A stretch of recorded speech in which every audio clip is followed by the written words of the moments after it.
Check, check. Good morning, everyone. I call this meeting to order at 9 a.m. Welcome to today's Planning Commission meeting, January 25th, 2024. Can we please stand for the Pledge of Allegiance?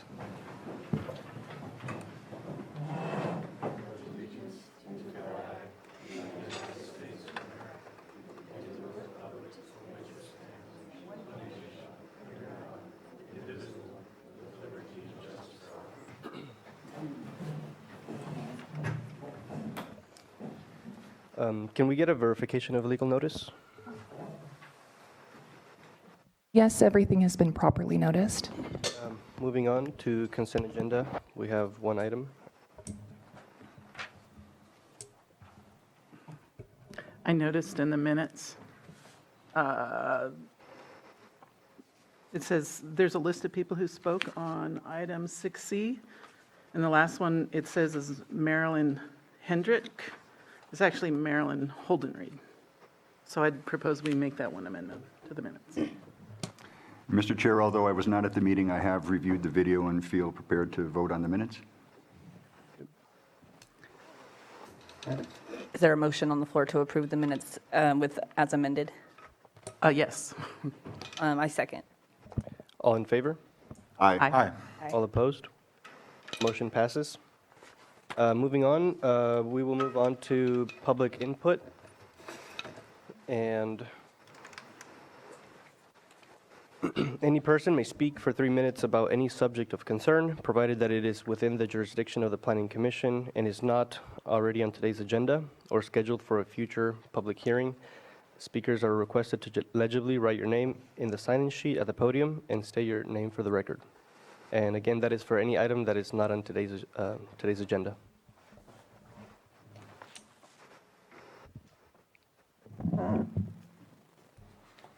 Not sure how this works. So print here first? Yeah, But just so it's clear, Angie, this is for public input for items that we don't have on our agenda. So if your public input is for the later item, Rancho Novoa, then it would be taken up at that time. Okay, so even if this item is going to be passed forward onto a different meeting, can we? It's still on the Still on the agenda. agenda. Okay, so will it still be heard today then? Even if it's going to be passed forward? We're going to do an election of the chair and the vice chair shortly, and it will be up to the chair. But typically, customarily, a noticed public hearing, the chair will ask if there's anyone there for that public hearing that day. Okay, great. So there will be able to be, something will be able to be heard then. Perfect, thank you. can we take a look in the Zoom room?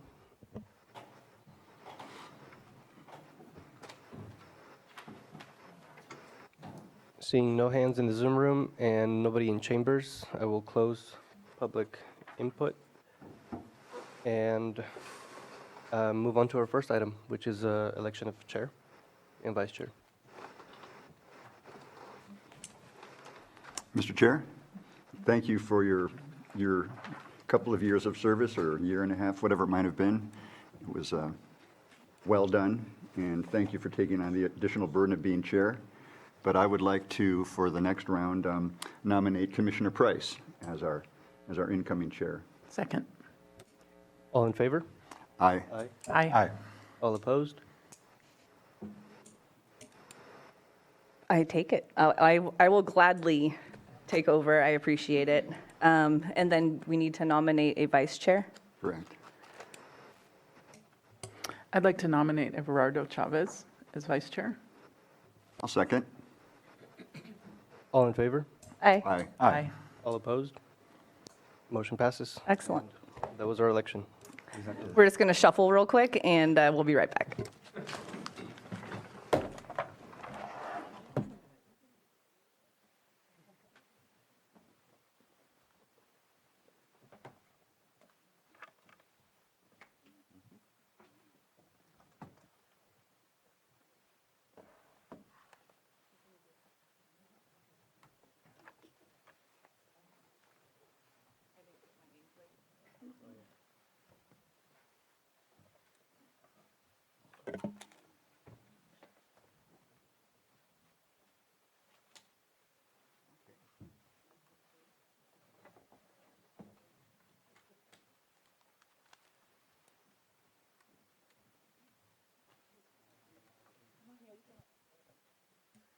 Thanks for your patience, everybody.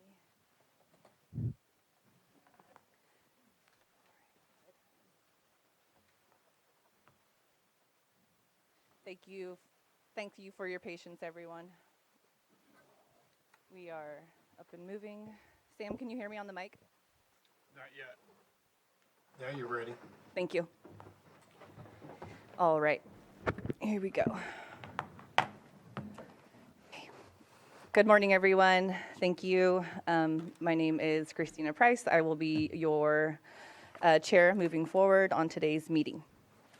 Our first timed item for 9:05 is a public hearing in consideration of administration appeal to... Madam Chair, Yes. I will be abstaining from voting from this item, recusing myself. Thank you. You're, just go ahead and sit outside of chambers. Thank you. So this is a public hearing on consideration of administrative appeal 2201 of Lakeshore Associates Incorporated, a lakebed encroachment permit 2022-25, appellant Richard and Lana Scheider, located at 11380 North Shore Drive, Lakeport, APN 036-091-06. Good morning. Looks like we have Michelle and Scott DeLeon. Good morning, Commissioner Price. My name is Andre Ross. I'm with the law firm Ewing and Associates on behalf of Sheeter Trust. Seated to my right is Dick Sheeter, trustee of Sheeter Trust. Good morning. Good morning. Scott DeLeon, Public Works and Water Resources Director. It's been a while since I've been here. It's nice to see you all. I'm reminded that as I'm preparing for this, that I did not present or prepare a PowerPoint presentation, and so you'll have to bear with me and use your staff report because I will be referring to some photographs and some things that are in the staff report. To get started, I think it's important to look at perhaps a look into the department's policy or what we try to accomplish here. It's been pointed out that the staff report is a little light on additional history, and so for that I apologize. I tried to make the staff report relatively brief, recognizing that this project, or now recognizing this project has a lot more complexity than perhaps we originally planned. When we receive a notice of a violation and something happening on the lake without, or someone's concerned about, we go and do an inspection. If we find that no encroachment permit for the construction has been obtained, we try to work with the person doing the work to get the project permitted. And of course, it depends on the complexity of the project. If it's a brand new pier and they had no permits, then that is going to result in a lot different process. There's a lot more environmental work. There's a whole lot more that goes into someone that has begun construction on something with a new structure.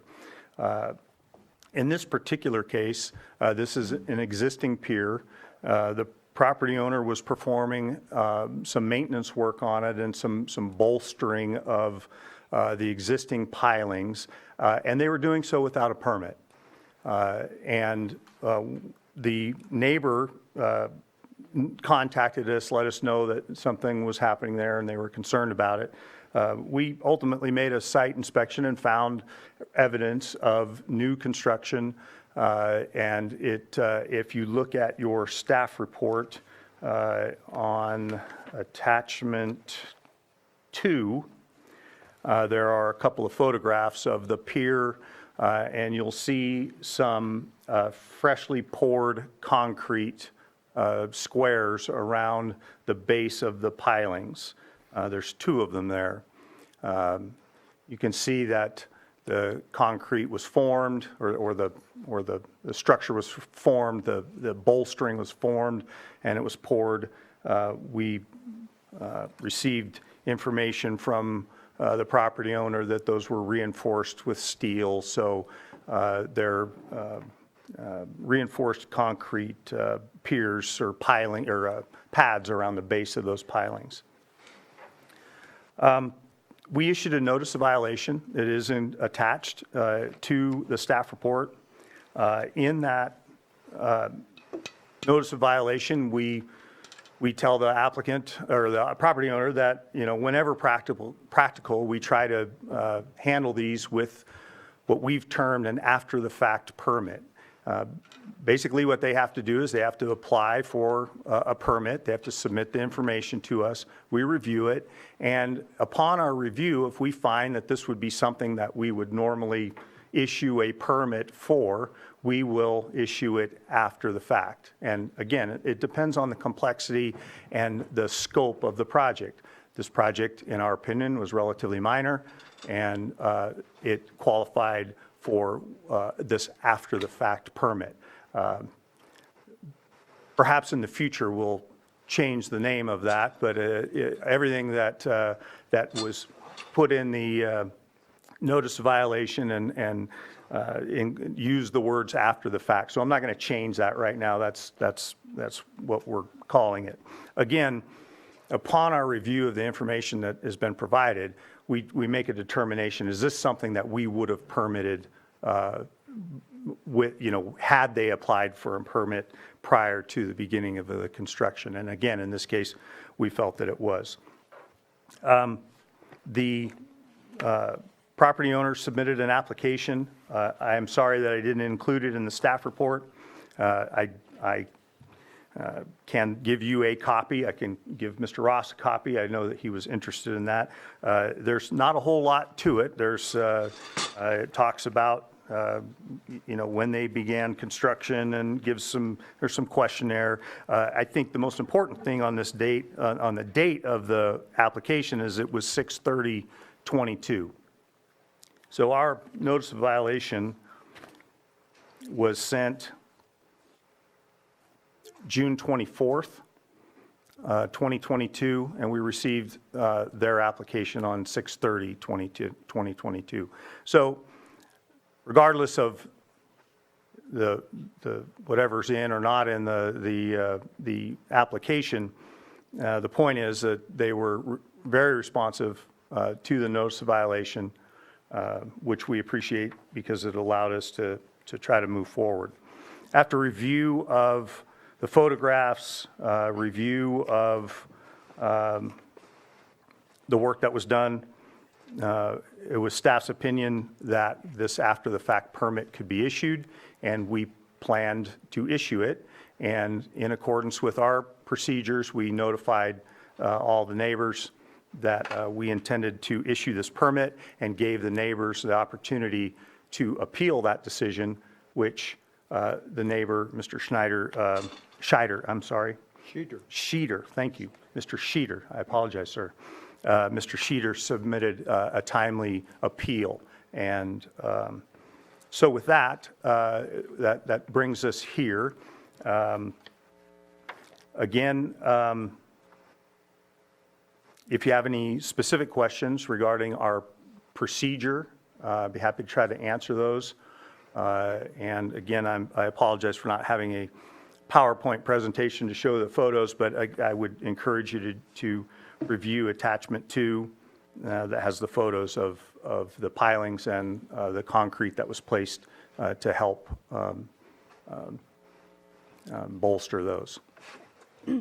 Thank you. Mr. DeLeon, I know we'll be hearing from Mr. Ross and Mr. Sheeter, but I'm wondering, in the course of communicating with Lakeshore Associates, was there ever a reason in the course of your conversations that they did initially proceed without permits? Could you ask that again?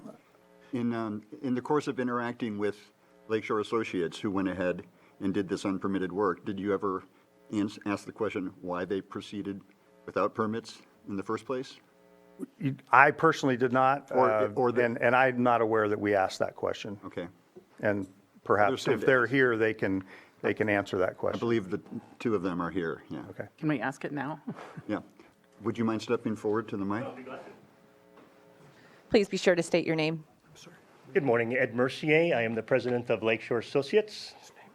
By the way, it's very nice to witness a smooth transition of power this morning. So, Thanks. Democracy in action. So the question, I believe, was, why did we not ask for a permit? Because we had never done any, since I've been there, we haven't done any work out there that I thought required a permit. Water was out far enough. It was merely reinforcing a couple of pylons that were starting to decay on the beach. It seemed pretty innocuous. When Dick brought it up, we immediately went and got a permit and got it in arrears. Thank you. Yeah, you're welcome. Thank you. I just have a quick question. Were there any late fees or anything like that imposed? The fees that we charged were for and I'll share that with you. It's in our fee schedule for structural repair of pilings, and that's what we charged them, and there was no late fee. Okay, thank you. Again, they were very responsive to the notice of violation. Our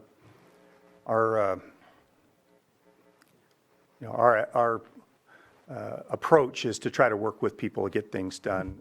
Again, it depends on the scope of the project. If it's an egregious violation, then we have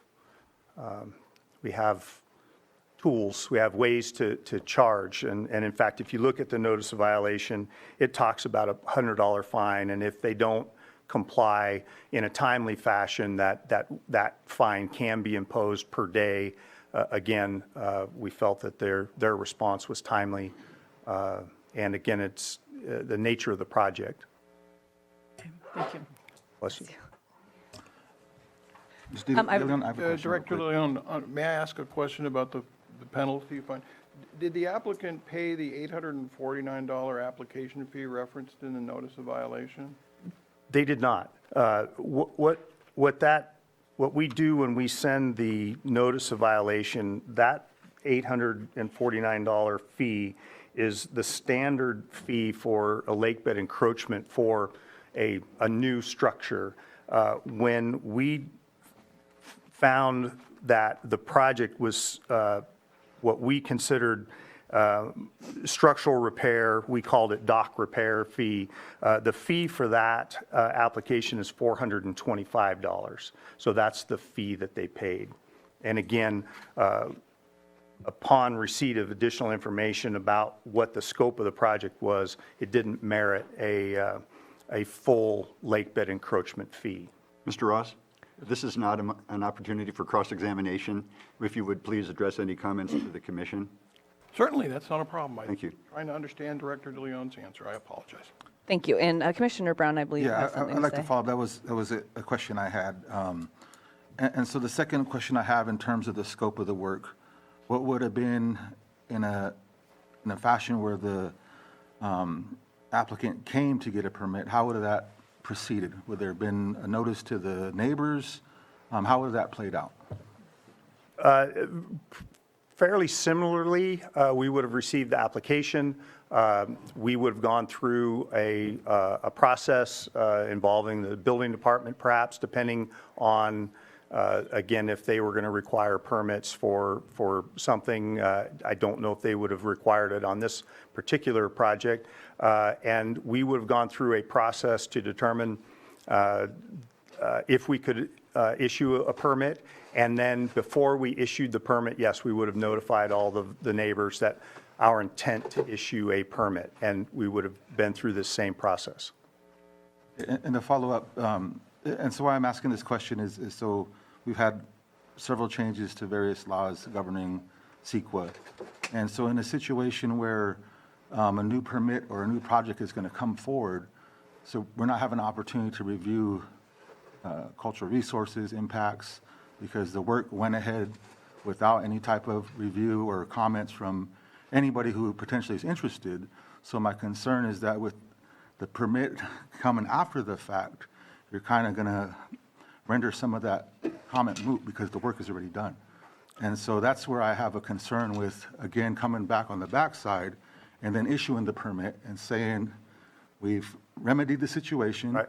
because there's only a partial remedy in my mind, and so that's what I'm trying to understand, how this process would have unfolded. And also, just to kind of echo what Commissioner Brown is saying, is with existing pylons, I understand that, and like everything, the existing structures versus the environmental impact on something that would be new construction.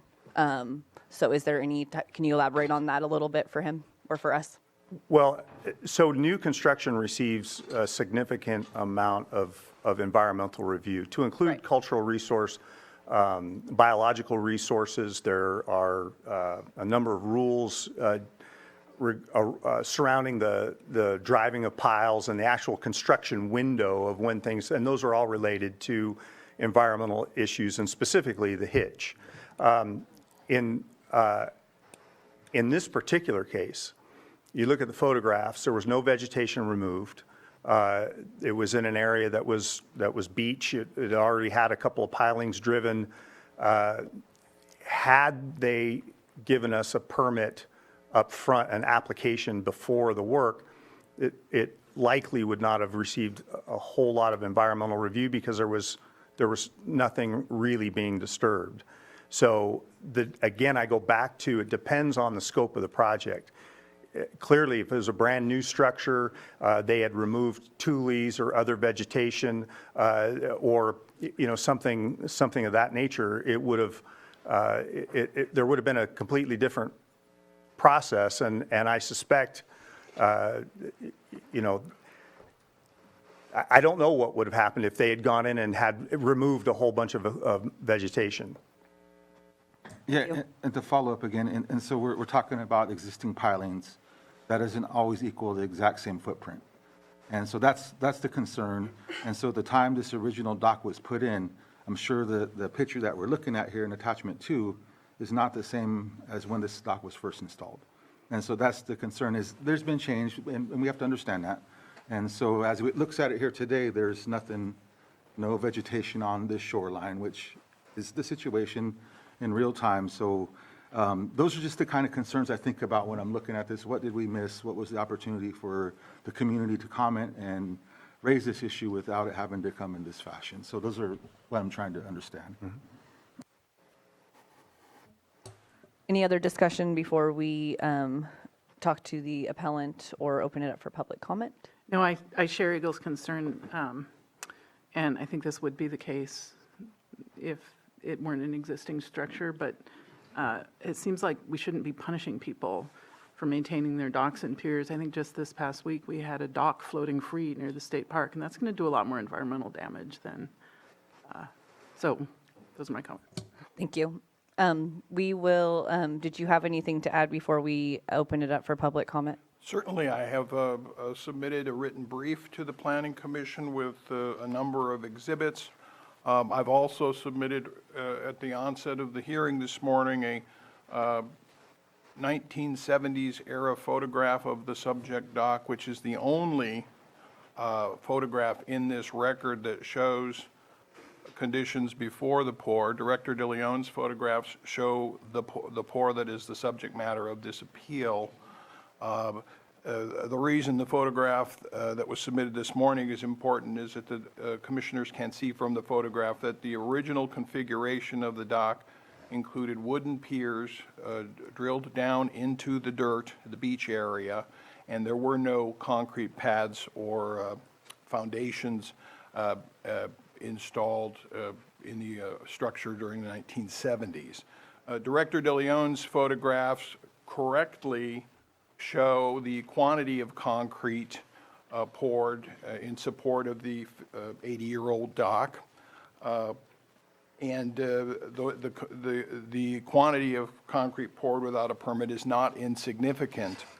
I'd ask the commissioners to take notice of exhibits A through G of the written brief, and the additional photograph that I've marked Exhibit H. I've cited extensively in my written brief the applicable provisions of the County of Lake Shoreline Ordinance. In addition to the municipal ordinances, this construction project was subject to a host of environmental regulations that protects the lake from construction projects or negligent use of toxic or hazardous materials. And clearly, it cannot be disputed that the accidental dropping of one bag of cement mix into the lake off the end of that dock would have been a clear violation of the Lake County Shoreline Ordinance, subject to local penalties of a criminal nature and a civil nature, as well as potential criminal liability under the state laws. What's different here is that this property owner poured foundations on the beach without inquiring either through private counsel or a licensed contractor or the County of Lake itself. Can I do this without violating the shoreline ordinance? The answer to that question is no, the property owner didn't do that, and that's why we're here today. There are no issues being raised in this hearing about things that the property owner may have done to the structure of the dock or the top portion of the dock or the structural elements of the dock. It's not correct to say that we are critical of the repairs being done. We are critical of the unannounced, undisclosed, unscheduled, and covert pouring of cement on the shoreline of Clear Lake. Neither Director DeLeon nor I can tell you how many buckets of lake water were put into the cement that was poured, nor can either of us tell you how many times the unlicensed contractor who poured those foundations might have dipped his trowel into the lake, because the action was done covertly and without the supervision of a licensed contractor or the county. Now, I'm very grateful that Director DeLeon has brought to the hearing today an application that was apparently submitted by the property owner. That application was requested from the county in September of 2023 to Deputy County Counsel Carlos. He told me the file has been lost or misplaced, and he was unable to supply any of those documents. I'd very much like to have a copy of whatever application was submitted. My briefing was written under the incorrect assumption that no application was made. The problem when staff loses the enforcement file is staff can't corroborate its proper handling of the matter prior to the hearing, and that's an unfortunate consequence of misplacing a file, and we're all humans. It happens in law offices as well. My point is that there was a significant violation of the shoreline ordinance, and that violation had nothing to do with repairing the upper portion of the dock. It had to do with pouring fresh concrete on the shoreline of Clear Lake. That concrete was poured without a permit. It was allowed to cure without a permit. It was probably rinsed off with water that flew into the lake. And cement is one of the hazardous substances that are specifically referenced in the local ordinances that govern this project. The appellant would argue that the proper outcome here is to vacate the lake bed encroachment permit and allow the applicant to remove the new concrete or appeal this to the Board of Supervisors for their adjudication of whether or not the applicant's pour is de minimis or should be allowed under the governing municipal ordinances. Our position, Mr. Sheeter's position, is that it should not. There are additional flaws with the pours that don't apparently concern Director DeLeon, having to do with the location of the pour, and there is civil litigation pending about that as well. And it is noted correctly in Director DeLeon's staff report that the dock also interferes with construction setbacks. Would respectfully ask Director DeLeon to share with my office as soon as possible copies of the information that was previously not disclosed. I'm grateful that that information has been located. Nevertheless, we would ask that this applicant, who bears the burden of justifying his project, not be granted the lake bed encroachment permit, and if they wish to take this matter up with the Board of Supervisors, they can pay the County of Lakes appeal fee and have the matter decided by the organ that has taken legal action to protect Clear Lake from covert construction problems involving toxic substances. Okay, thank you so much. That's it. We are going to go ahead. Go ahead. Question?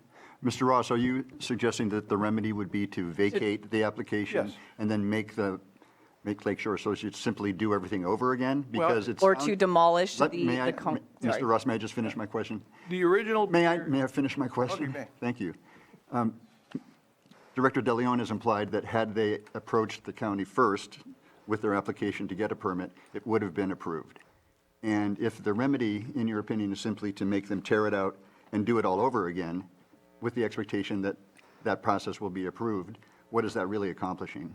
Well, as I said, there's civil litigation pending, and a judge is going to decide whether or not that foundation that was poured without a permit should remain there. Our position in that litigation is that those foundations are a trespass onto the Sheeter Trust property. Okay, and go ahead. Sorry. Go ahead. So requiring the permit applicant to remove their work simplifies the Sheeter Trust's litigation significantly. Those pours don't belong there. That's Mr. Sheeter's position in court. A judge will decide that question within the course of the next year. And if the county decides to enforce the shoreline ordinance as we submit respectfully it should be enforced, the removal of the offending concrete accomplishes great benefit to the Sheeter Trust property owner. Well, we need to make a decision today, regardless of when the judge may act. Madam Chair, Please. we've had a snafu on the agenda with the Zoom link, and, but I have a solution. So it is for those who may not have been able to get on via the Zoom link, but clicked on the in progress and are watching it as a participant, or no, as an attendee.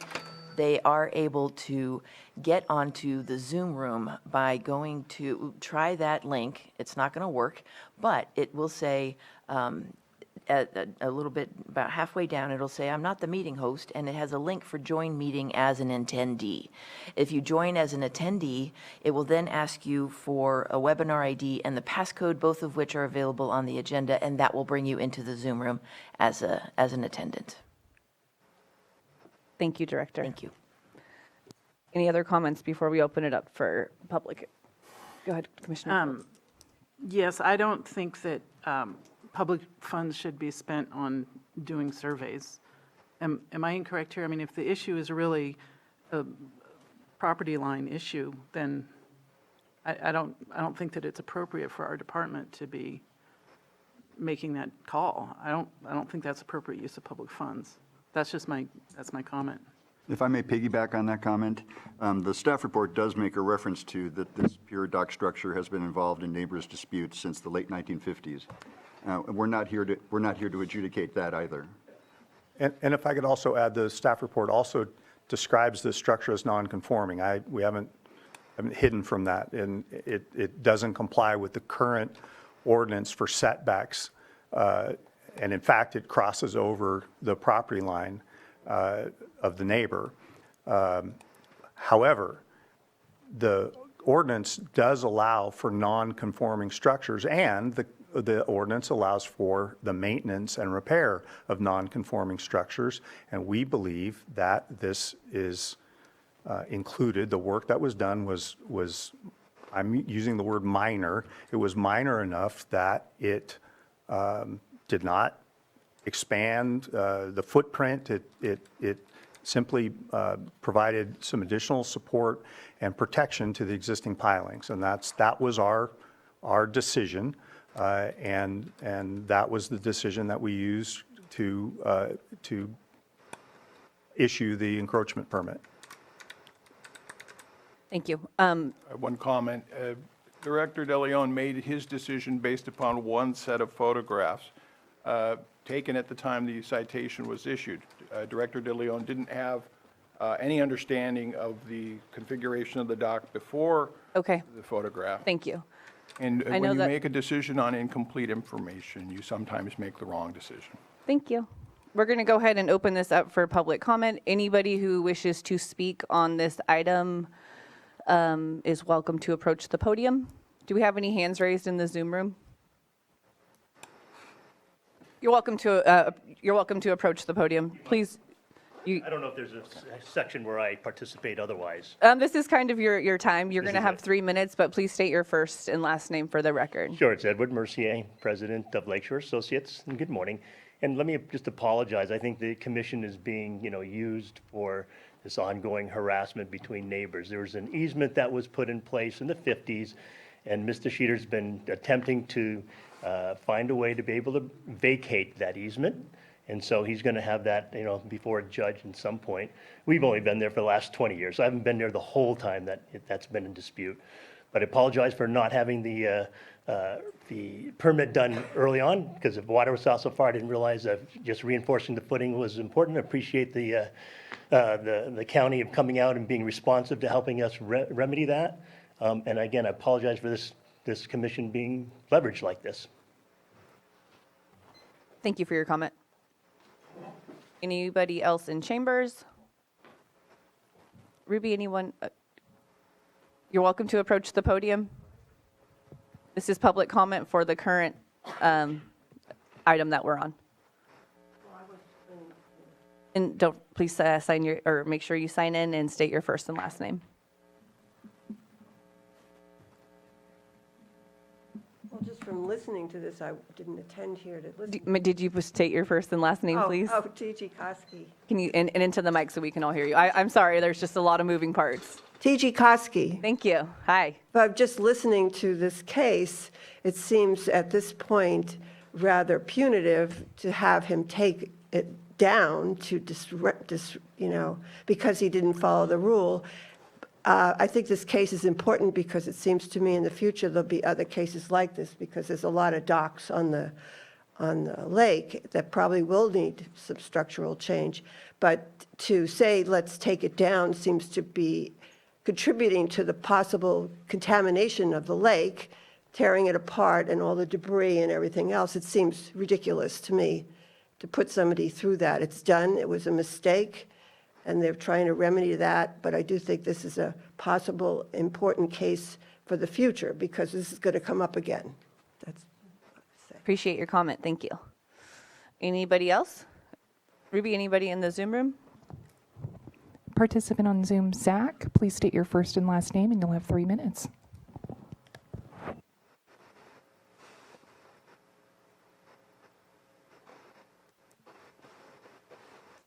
Can I make a comment? I will come back to you. It looks like Zach is still muted. If you can unmute yourself. Yeah, I actually didn't raise my hand to speak, but Thanks for letting us know, though. thank you. Thank you. All right. Okay, one more glance around chambers. Looks like no one else is wishing to speak on this item. I will go ahead and close public comment, and I will give you a chance to speak into the microphone, and make sure you state your first and last name. Yeah, I am Dick Sheeter, and I'm the neighbor of the association. And this pier's been in place since 1956. And in 1956, there was an agreement between the owners of my property at the time and the association that they could do repairs to that pier. The issue I have is that pier has been completely rebuilt. It is not the same pier that was in place in 1956. And it continues to be rebuilt. Recently, that pier has all new decking.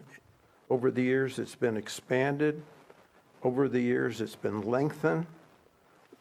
And what it's doing, because of the current setback requirement and repairs that I've made to my pier, meeting the county rules and permitted, has narrowed my access to the lake.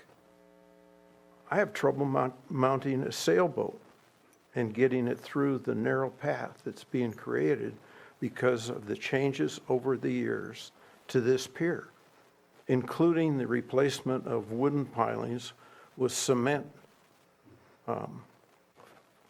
supports and footings, which I objected to in 1977, which put the association in breach of agreement dated 1956. This is 1977. They were in breach of it because that's the start of the expanding of the pier. They called it repairs, the lengthening of the repair, the width has been changed. And recently, the whole top part of the deck has been expanded. The old pier is underneath what's there now. And so my problem, it keeps getting bigger.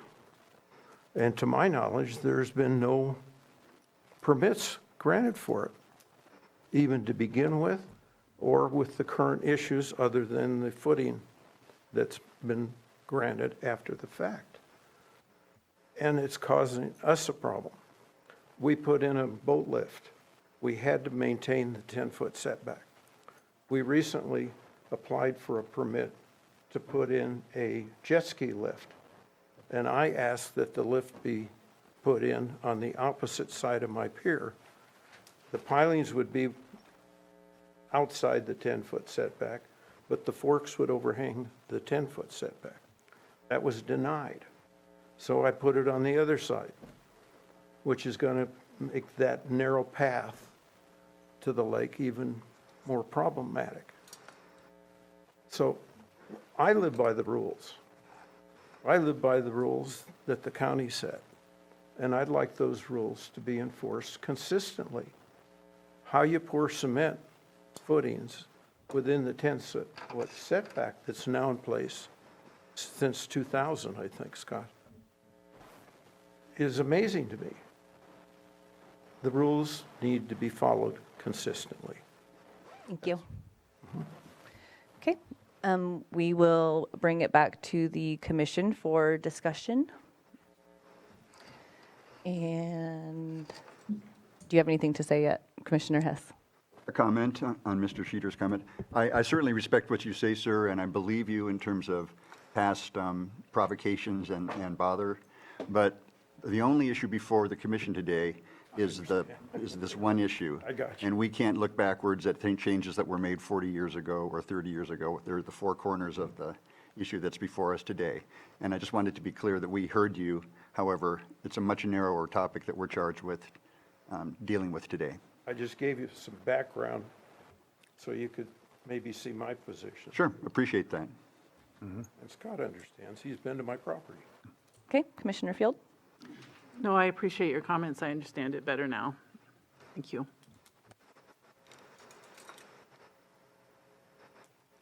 I understand what's in front of us right now. I have to think of the situation of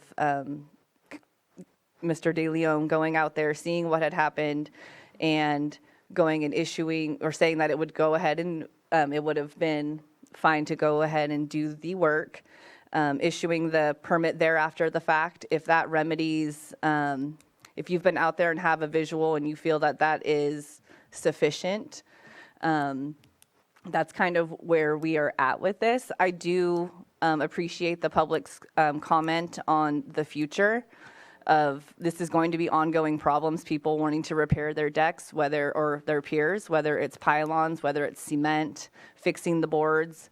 What we should focus on and maybe moving forward is make it easier for contractors or even homeowners to know when you need to contact lake bed management, when you need to pull a permit.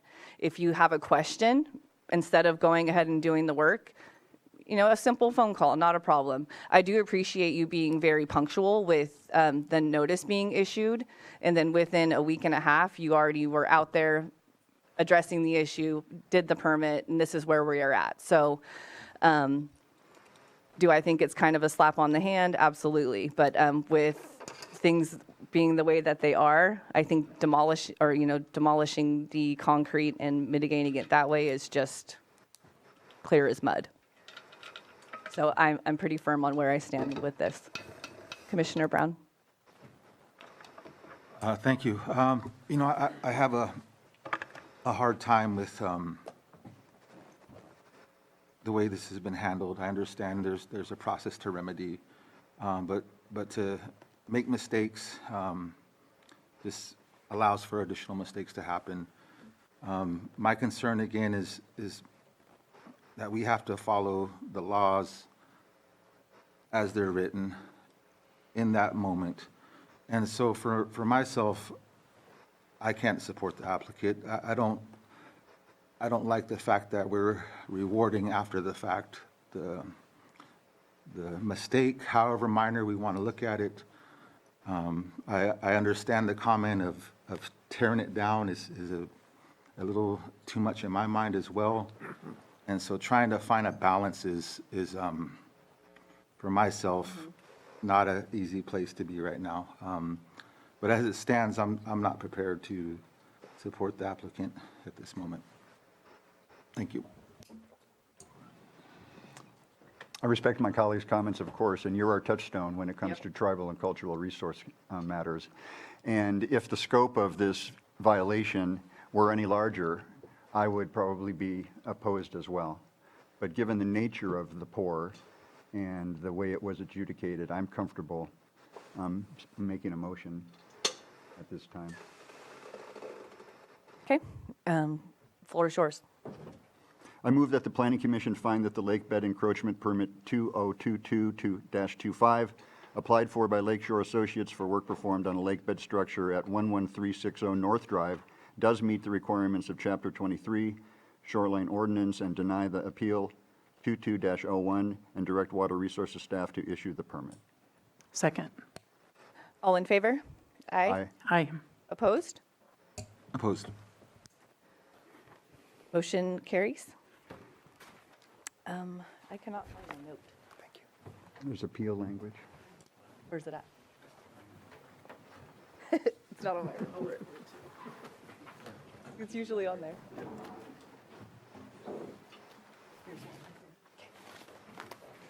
Please note that the applicant or any interested person is reminded that the zoning ordinance provides for a 7-day calendar appeal period, 7 calendar day appeal period. If there is a disagreement with the Planning Commission, an appeal to the Board of Supervisors may be filed. The appropriate form and applicable fee must be submitted prior to 5 p.m. on or before the 7th day following the Planning Commission's decision on this matter. Thank you. All right. Chair?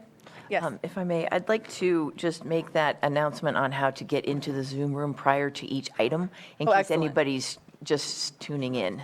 So if you Go right ahead. If you put the link up into your internet window, it will say that, it'll give you some kind of, we're waiting for the host to start the meeting. But you'll see below that is a link that says, join meeting as attendee.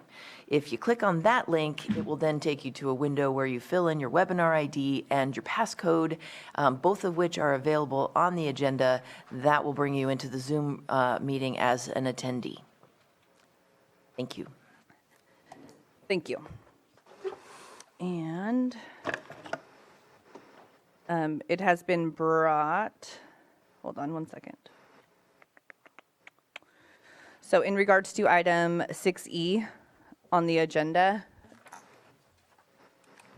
Oh yeah, let's get Commissioner Chavez. Thank you. One moment while we get our colleague in here.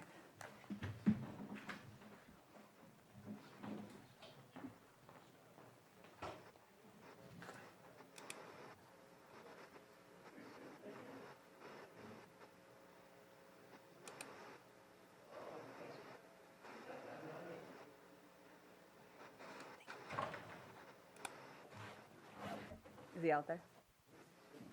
Ugh.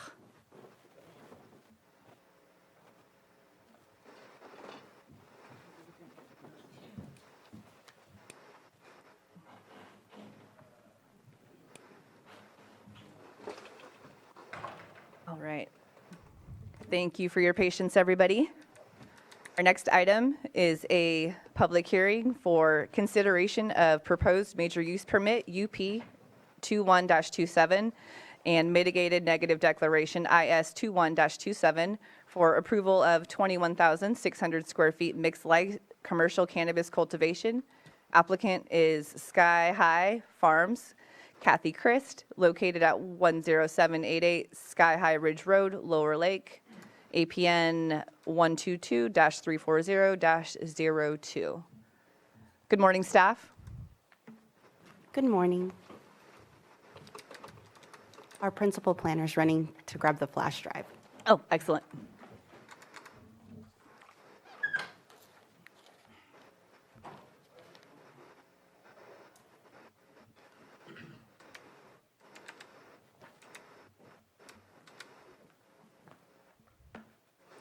Are you going to be, so she has the flash drive, but do you want to discuss about or go over anything while we wait? Sure. Good morning, Commissioners. My name is Mary Claiborne. I'm an assistant planner with the Planning Division. And today we are going to discuss UP 2127 and mitigated negative declaration for initial study IS 2127. And the applicant and consultant are both present in chambers today. It's probably better to wait for your PowerPoint, but I was like, oh, it's probably better just for that. Yeah.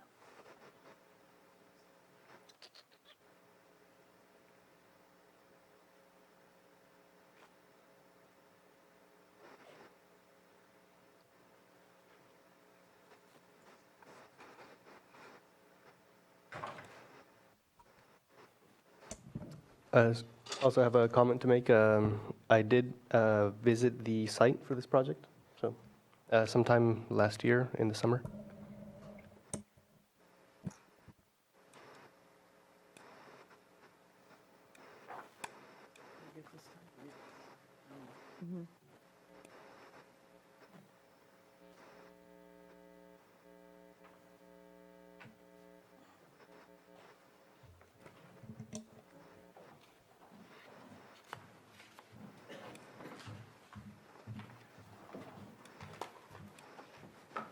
Already a win. Thank you.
Thank you.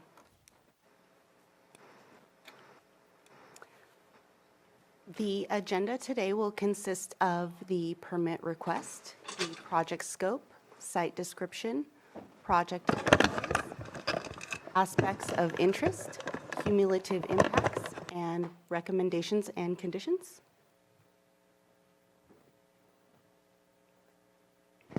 Would it be possible to share that presentation on Zoom?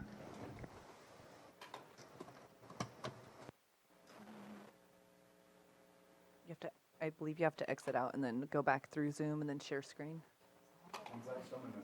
There you go. Yeah.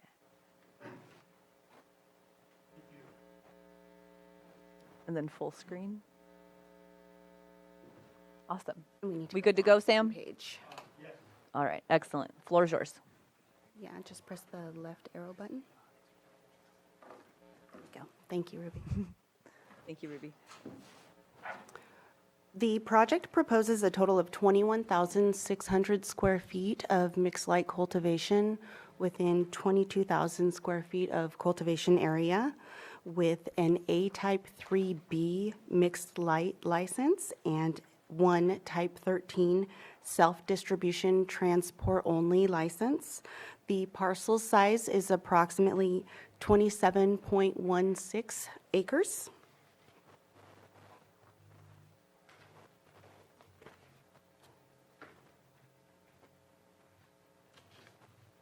The site is located approximately 0.9 miles north of Morgan Valley Road, Lower Lake.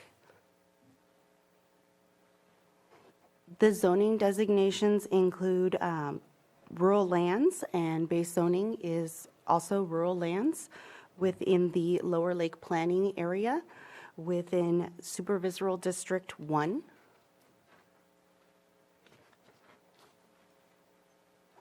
The project parcel has variable topography with hills and valleys. The proposed cultivation areas have been previously graded and cleared of vegetation from former legacy grow and hay production at the site. The project scope consists of 9 30 by 100 foot greenhouses, so 3,000 square feet greenhouses. 4 parking spaces, 1 being ADA compliant, 1 ADA portable chemical toilet with hand washing stations, a 12 by 70 foot loading area, 4 2,500 gallon water tanks, 2 being comprised of steel or fiberglass dedicated to fire suppression, a 25 foot by 15 foot composting area, a 100 square foot chemical and fertilizer storage shed, 2 locking garbage containers, and the applicant is also proposing interior driveway and roadway improvements. Existing uses at the site include a residence, a cabin, barn, shed, well, septic system, and locking gate. The project analysis includes regulations reviewed for compliance. The Lake County General Plan was reviewed, as well as the Lower Lake Area Plan, the Lake County Zoning Ordinance, and California State regulations.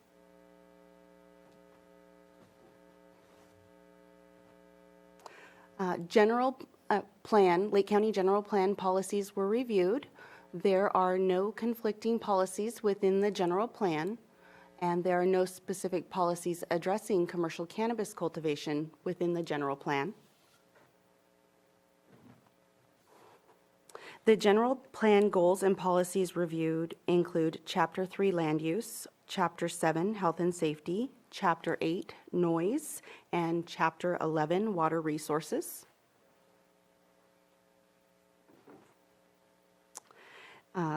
Project analysis within the Lower Lake Area Plan.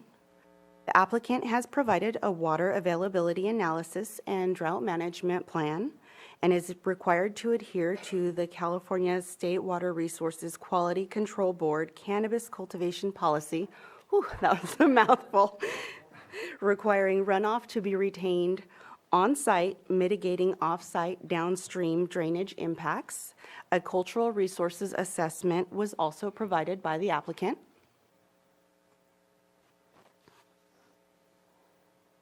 The Lake County zoning ordinance was reviewed, specifically Article 7, rural lands, and Article 27, uses generally permitted. The CEQA initial study found that the project could cause potential impacts to resources, aesthetics, air quality, biological resources, cultural resources, noise, and wildfire. And at this time, I'd like to have the commissioners take a look at the staff report memorandum that was sent to you on the 23rd. This clarifies a clerical error that recognized mitigation measures GEO 1 through GEO 4, HAZ 1 through HAZ 8, Hydro 1 and Hydro 2 as mitigation measures. However, these are conditions of approval. They are not mitigation measures. So I just wanted to clarify that.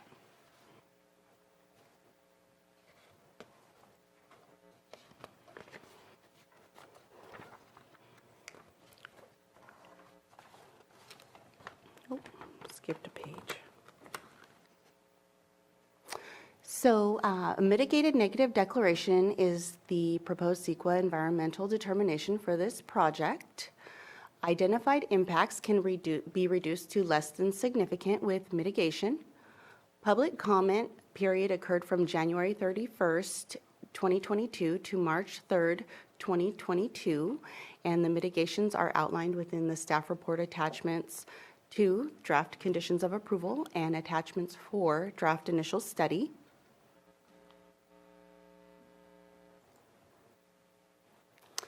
Notification of the project was sent to 11 local tribes for AB 52 notification on September 3rd, 2022. Tribal consultation was not requested. I have attached tribal comments within the staff report attachments as well.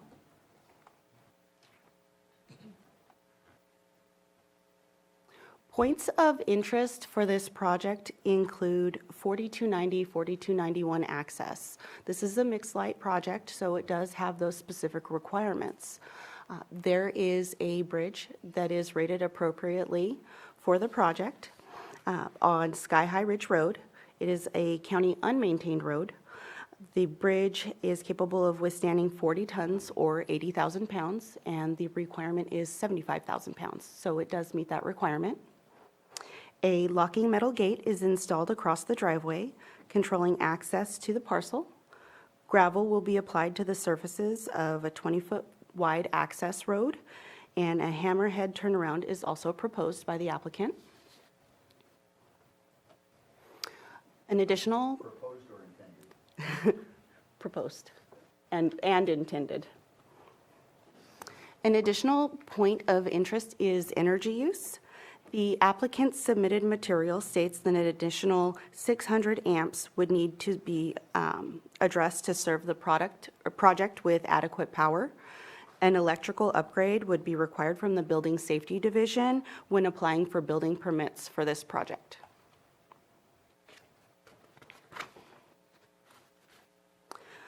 Within 1 mile of this proposed project are 2 pending and 2 approved projects. And within 3 miles of this project are 9 pending projects and 7 approved projects.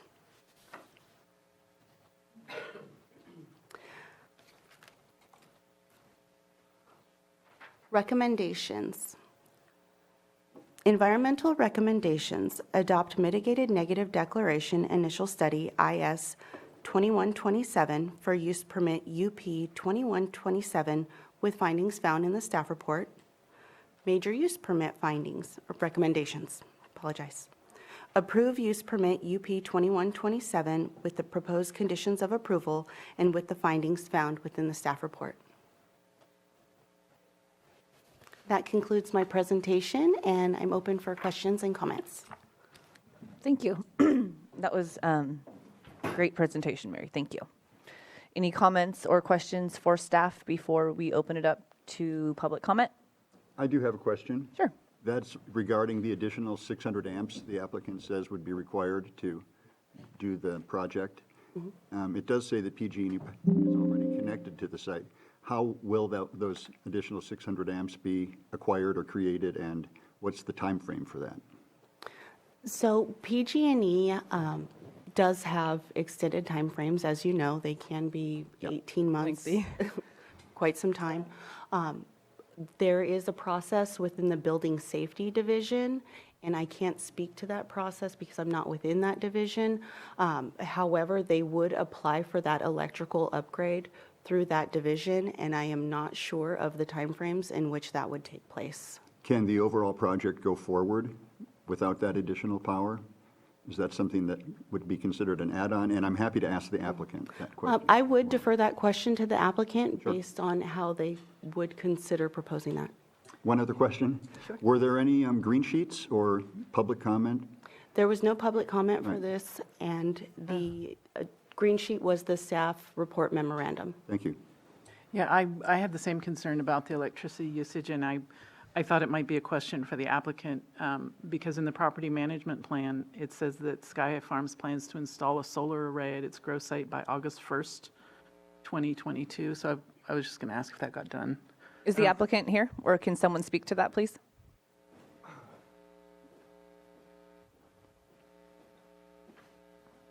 Good morning. Good morning, Planning Commission. Michael Wagner, thank you guys so much for taking the time today to hear this out. As far as power goes, it's a good question. Obviously, it's way out there. The increase in power is actually not necessitated around PG&E. It is based around the idea of installing a solar system, but installing a solar system prior to actually getting the permit is kind of, carriage in front of the horse or in reverse, right? So before they spend that kind of money and go through all of that, they want to make sure they get their permit first. So with that, the PG&E hookup would just be an addition or as a backup to it if and when PG&E gets to it, because at this particular point, you're looking at probably about a year and a half or maybe more with PG&E. So, and again, you're not going to put in that application until you've actually been approved for your project. Otherwise, it's all kind of pointless. If that answers your question, I'll sit down. To answer your question, Commissioner? Answers enough. Berna? Okay. Thank you. We will open public comment at this time. Anybody in chambers wishing to speak on this item is welcome to approach the podium, and please direct everything towards the commission. Morning. Good morning, Planning Commission. Thank you again for having me up here. Couple quick points. I did want to touch on a question around how would workers or staff identify archaeological items or points of interest? And again, I think that's a good point. It's something that I think as we move forward should be a part of the conversation because it hasn't always been before. So I think it's a good thing to bring up. Sensitivity training for staff or for anybody who's working on site seems like a no-brainer. And we're lucky enough to have Robert sitting right here who provides sensitivity training. So I have his card and I'm hoping to rope him in to give us a hand with it. And, possibly it's something we should think about in the future. Maybe other people should participate in such a thing, but we'd like to volunteer to do that. With that, the applicant is a longtime resident. She's lived here her whole life, Kathy Christ, and we have a lot of out-of-town interests up here in our beautiful county. And the reality is, we all know they kind of come and go. Kathy's lived here her whole life and she's not going anywhere. So I think this really helps to solidify the local industry, as it were. And it's not like a bunch of carpetbagging, which maybe is not the right word to say, but I think it's kind of realistic. So with that, if you guys did have any questions or anything that you felt was concerning, I'd love to answer. If I have an answer, I'll do my best. Thank you. I do have just a comment, and this was a question I directed to staff. And so in Cultural 2 mitigation measures, the initial study, it says all employees shall be trained in recognizing potential significant artifacts that may be discovered during ground disturbance. But I've yet to see an actual plan of what that looks like, what type of training is involved. I'm glad a connection was made because, again, what happens is if artifacts or anything culturally sensitive is found, if it's moved, it can impact the scientific value, the tribal cultural resource value. Yeah. If somebody sees it and picks it up and takes it, and so then archaeologists might come in and say, oh, well, things have been moved around. There's no value in this site anymore. And so a big part of what makes those sites important is the scientific and tribal cultural resource aspect. And so why it's critical, because this is standard mitigation language, and I've yet to see any actual plan by any applicant on how they're going to meet that condition. And so I appreciate what you had stated, and I'm open to any additional information you can provide, or at what point do you think that's important? But I'm glad it's on your radar. Yes, sir, Mr. Brown, and I think those are points well made and points well taken. The significance of a site is based on the totality or the structure of it. So as soon as you move or run something over, you lose your ability to have true data pulled from it, right? And so as far as how do we do that? Well, knowing that we don't know is the first thing. And so going to Robert or somebody similar in capacity who can teach staff How do you deal with this? What are you looking at? What do you, what does a particular shaped rock mean, right? Is it round and is flat, or is it concaved? All these things are important, but we don't assume that we have that capacity or that knowledge level, which is why we would look for an expert such as Robert to help teach us what and how to identify such things. And it is absolutely important, I think, not to just us as a particular project, but all of us as a group. Lake County is very special, and as far as having archaeological sites and cultural sites that date back well past 10,000 years, right? I mean, it's astronomical, it's phenomenal. So again, we wouldn't assume that we do know. We would look to an expert like Robert or somebody in his similar capacity to do that training. And I think moving forward, maybe we as a group should put together the structure in which people can go through to make sure that they've been properly trained moving forward. It would be my suggestion, Mr. Brown. Thank you. Yeah, so I guess kind of going off of the same topic there, I do know that the property management plan states that it initially was intended to do 24,500 of outdoor and then converted to mixed light. So with that mixed lighting, with the structures for mixed light, the greenhouses, would any grading be, would there be any grading for that? Another good question. The grading is going to be determined ultimately by the amount of slope that's already existing there. Since you were out there, I'm sure you recall it's relatively flat as it is. So if a grading permit is necessary, it will be pulled, but ultimately we have to have the layout of it to begin, to know how far or if there is grading that is to be done. From basic measurements, not being an engineer myself, it doesn't look to me like there would be any grading. If anything at all, you might be basically just flattening out, because it's a field, right? It kind of has mounds and slopes, but we're not talking about moving any kind of excessive amount of dirt or cutting into hillsides or even digging down into the ground. None of that is in the plan. And then obviously, when we do get to that point of pulling those building permits, all of that will still go through the building department. All of it will be scrutinized by the building department and following the county codes as we move forward. Yeah, and basically when that does happen, the connection that you guys made today with Mr. Geary can facilitate that process as well.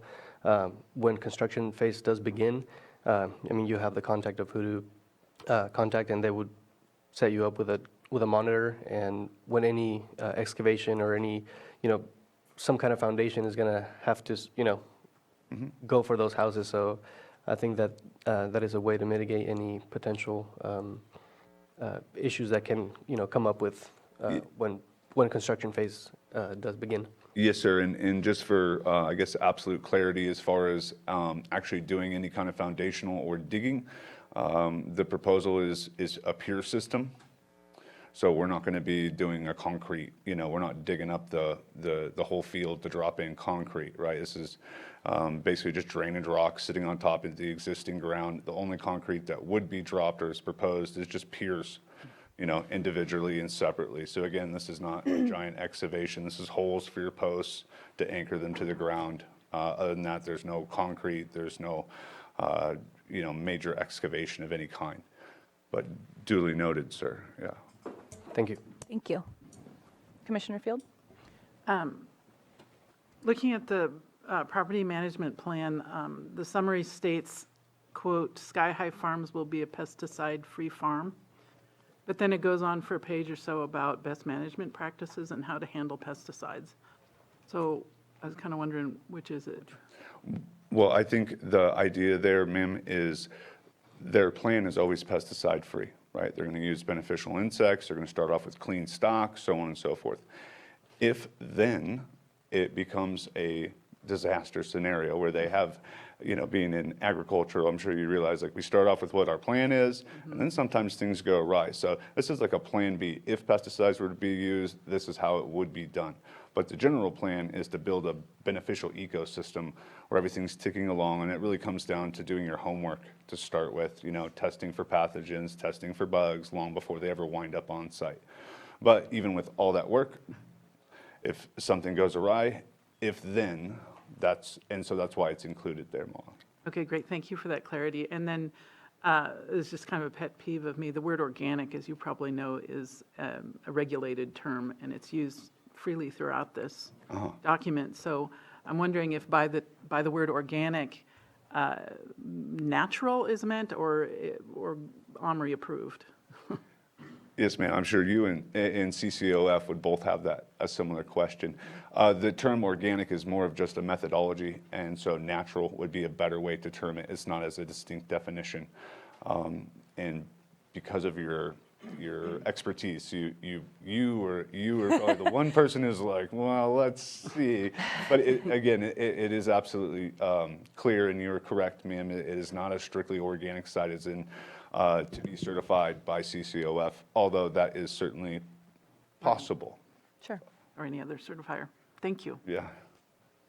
Good questions. Okay. Just a point to make, you've been very clear in your responses, but typically an applicant comes in knowing whether there is going to be grading required or not, and also how much earth might in fact be moved. And if it's below a certain amount, no permit is required.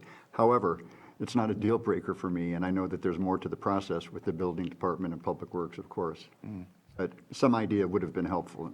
Yes, sir, Mr. S. So the plan is there is no grading, okay? But if they went over 50 yards of moving anything, then they would absolutely have to get a grading permit.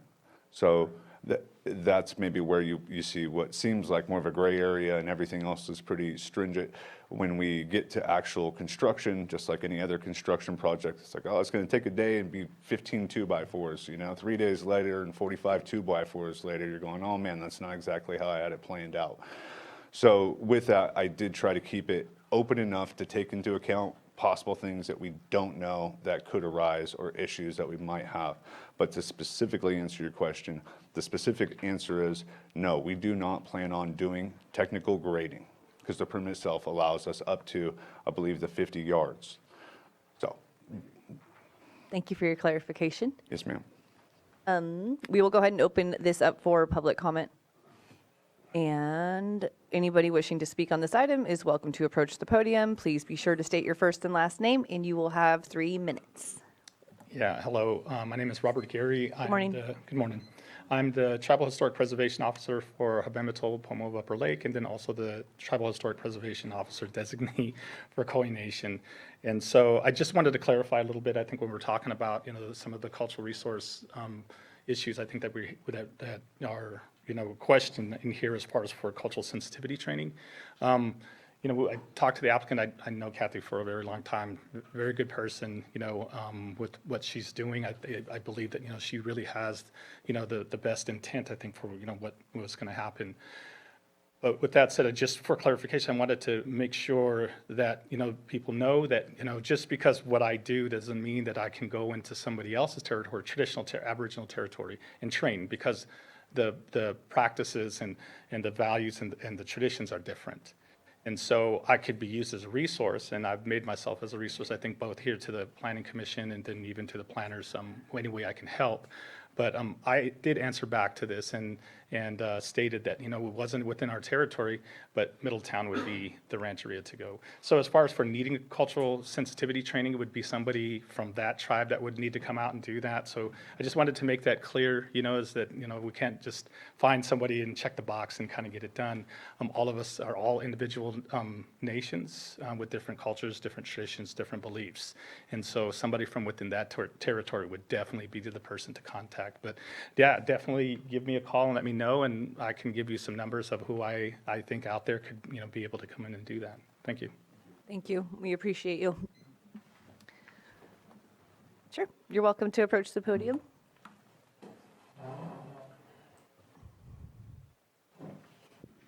Just be sure to state your first and last name. Teresa Harborth. Good morning, and you have 3 minutes. Thank you. I just wanted to address, I am a resident of Morgan Valley area, and we have, over the past few years, been inundated with irresponsible grows. It's been a problem, it is kind of countywide. I want to state that this project, and thank you for doing your due diligence, is a very responsible project. We're very happy to see this process go through. There's not only, the impact to heritage, but to the environment and just to the traffic on our road. So the process is very much appreciated. I've known Kathy forever, to piggyback on what Michael has said. She is a member of our community and a very, very responsible member of the community. So it's nice to see the process and the trust that goes out to some of these people that are trying to do the right thing. Thank you. Thank you for your comment. Anyone in the Zoom room, Ruby?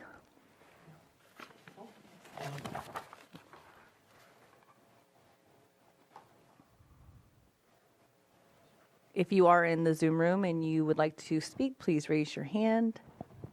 Participant Aaron McCarrick, please state your first and last name, and you'll have 3 minutes. Hello, Aaron McCarrick, Clear Morning, Lake, City of Aaron. Clear Lake.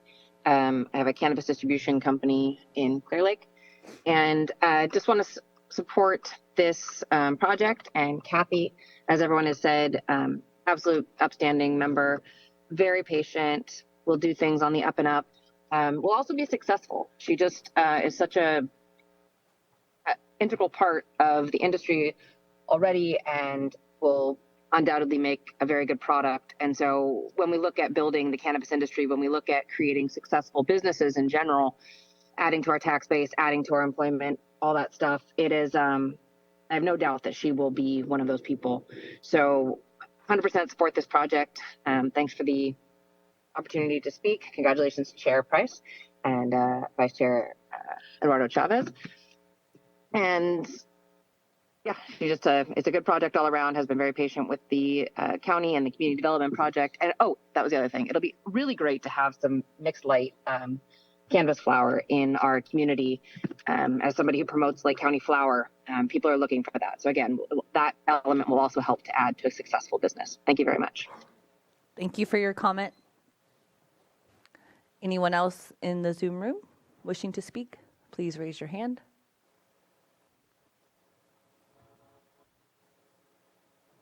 Do you see anybody, Ruby?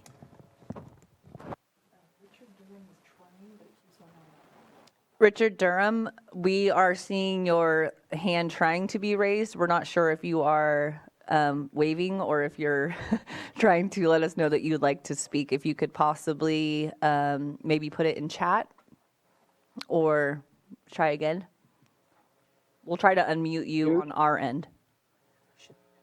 Think I got it there. Excellent. We can hear you. Good morning. Just state your first and last name for me, please. My name is Richard Durham. I'm a cannabis cultivator, realtor, and consultant. I've known Kathy for a very long time. I know that in the writing of this ordinance over the years, we were here to protect the county and the long-term residents. And she would probably be the poster child for the spirit behind the ordinance. So I throw 100% of my effort behind her for all these years that I've been attending these meetings. She was the people we were trying to protect. So I hope that we pass this, and that's all I have to say. Thank you for your comment. Anybody else in Zoom wishing to speak? No, I'm not seeing any more hands in the Zoom room. One more glance around chambers. Okay, we will close public comment and bring it back to the commission for discussion or a motion. Any comments or questions? No, no further comments. Madam Chair, I'm prepared to make a motion. Please. I move that the Planning Commission find that the major use permit UP 21-27 applied for by Sky High Farms, Kathy Christ, for the property located at 10788 Sky High Ridge Road, Lower Lake, APN 122-340-02, does meet the requirements of Section 51.4 and Article 27 of the Lake County zoning ordinance, and that the major use permit be granted based on the findings and subject to the conditions included in the staff report dated January 25, 2024. I would second that. I think we also need to make a mitigated negative declaration. So I don't know about if the order is important. Oh, I had scrolled down too far. Does it, or council, does it matter if we took one before the other? Technically, you need to have approved the sequel. Well, In order? yeah. Fine. I apologize for scrolling too fast. I move that the Planning Commission find that potential impacts associated with this project can be mitigated to less than significant through the implementation of the mitigated negative declaration IS 21-27 submitted by Sky High Farms Kathy Christ for the property located at 10788 Sky High Ridge Road, Lower Lake, APN 122-340-02, will not have a significant impact on the environment, and that the Planning Commission adopt initial study IS 21-27 with the findings listed in the staff report dated January 25, 2024. Second. Motion and a second. All in favor? Aye. Aye. All opposed? Motion carries. I move again that the Planning Commission find that the major use permit UP 21-27 applied for by Sky High Farms Kathy Christ for the property located at 10788 Sky High Ridge Road, Lower Lake, APN 122-340-02, does meet the requirements of Section 51.4 and Article 27 of the Lake County zoning ordinance, and that the major use permit be granted based on the findings and subject to the conditions included in the staff report dated January 25, 2024. Second. Motion and a second. All in favor? Aye. Opposed? Motion carries. Please note that the applicant or any interested person is reminded that the zoning ordinance provides for a 7-calendar-day appeal period. If there's a disagreement with the Planning Commission, an appeal to the Board of Supervisors may be filed. The appropriate forms and applicable fee must be submitted prior to 5 p.m. on or before the 7th day following the Planning Commission's decision on this matter. I'm showing a time now of 10:27. We will take a 10-minute break and come back for our next item at 10:37. Thanks. If we could start making our way back to our seats. I'll give everybody a little bit of time to settle down. A little bit of time? Yeah.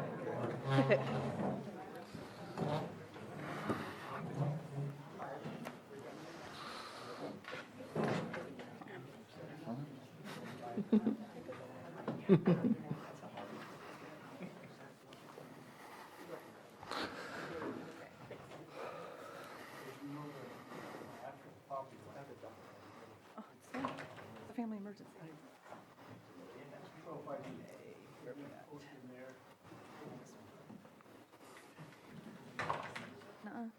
Yeah. Good. I'm glad you guys saw it. All right. Thank you for your patience, and I hope you enjoyed your break. We will be taking up our next item, public hearing in consideration of a proposed one-year extension, UPX 23-02, to major use permit UP 21-18. Applicant is Sunrise Shore Mutual Water Company, Breeley Engineering. Location is 6030 Sunrise Court and 6200 Sunrise Drive, Lower Lake, APNs 043-032-04. and 043-310-05. Good morning, staff. Good morning, Commissioners. My name is Max Stockton. I'm an assistant planner. Good morning. Consideration of a one-year extension for the major use permit UP 2118 for the extension of improvements to the water production facility located on the two separate parcels. The improvements are intended to ensure the water system complies with current state drinking water regulations and enhance local fire protection to ensure the system of operations are economically viable. The original use permit was approved in November 18, 2021. However, no construction has begun on the project, and this was due to funding. The original use permit had a 2-year active period that would expire on November 18th, 2023, and the applicants proceeded to apply for an extension that we are here for today. The applicant has indicated that the 1-year extension is necessary and has applied for the extension and intends to begin building permits mid this year, 2024, to continue and begin this project. A mitigated negative declaration was filed with the original application, initial study 2119. That was also approved with the project in 2021. The approved project description, site plans, as well as existing photographs were included in your attachments, attachment 1. The proposed extension does not include any modification or improvements that were not included with the original project. Staff has noticed that there was a typo in the conditions, and staff would like to amend the conditions of approval as the expiration date will need to be changed from January 25th, 2026 to January 25th, 2025, pending the Commission's approval. Elements of improvement that were approved with the use permit 2118 include the following: new 10 by 14 filtration building, new aeration tank on concrete slab, abandoning wells number 1 and 2 underfloor, and filling in that vault, those vaults, I apologize. New pipelines for the water system, removal of 2 15,000-gallon redwood tanks and their concrete pads, 2 new 45,000-gallon water tanks on concrete slabs, and new concrete retaining wall.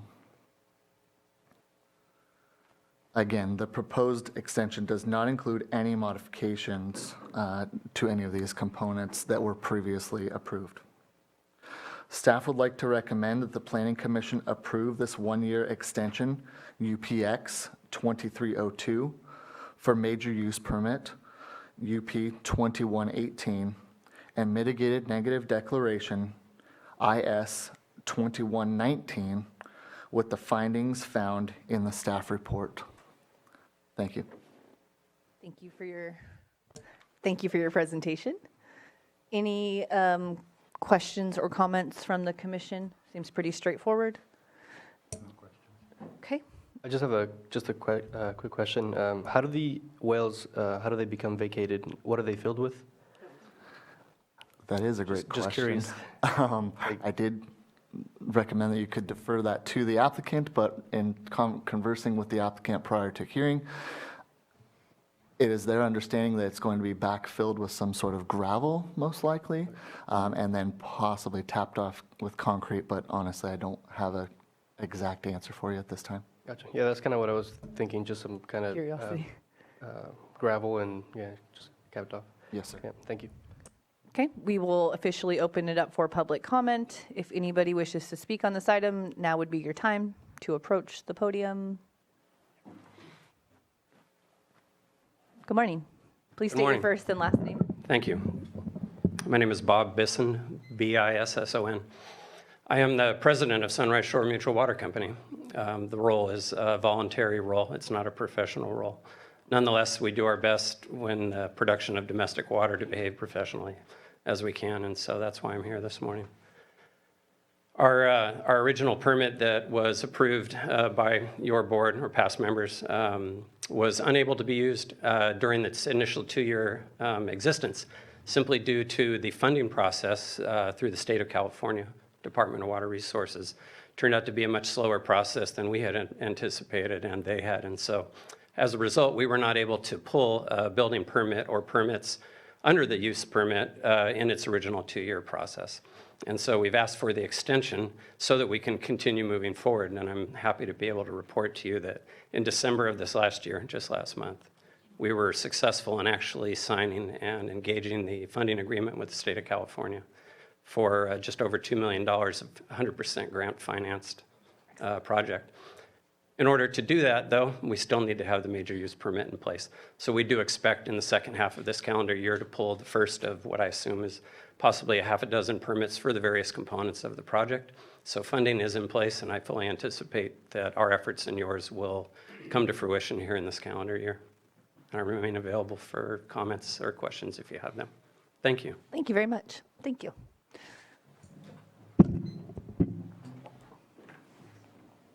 Good morning. Morning.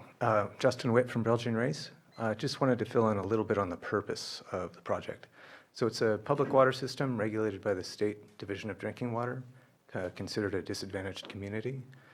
So it does qualify for entirely grant funding to improve the water system that exists there now. It supports 42 connections, roughly 85 people, seasonally dependent. So it is a replacement of a treatment system that exists and replacement of 2 failing water tanks to provide service for domestic as well as increase fire storage. So that's just sort of the background on why we're here. Excellent. Thank you for that. Anybody else wishing to speak?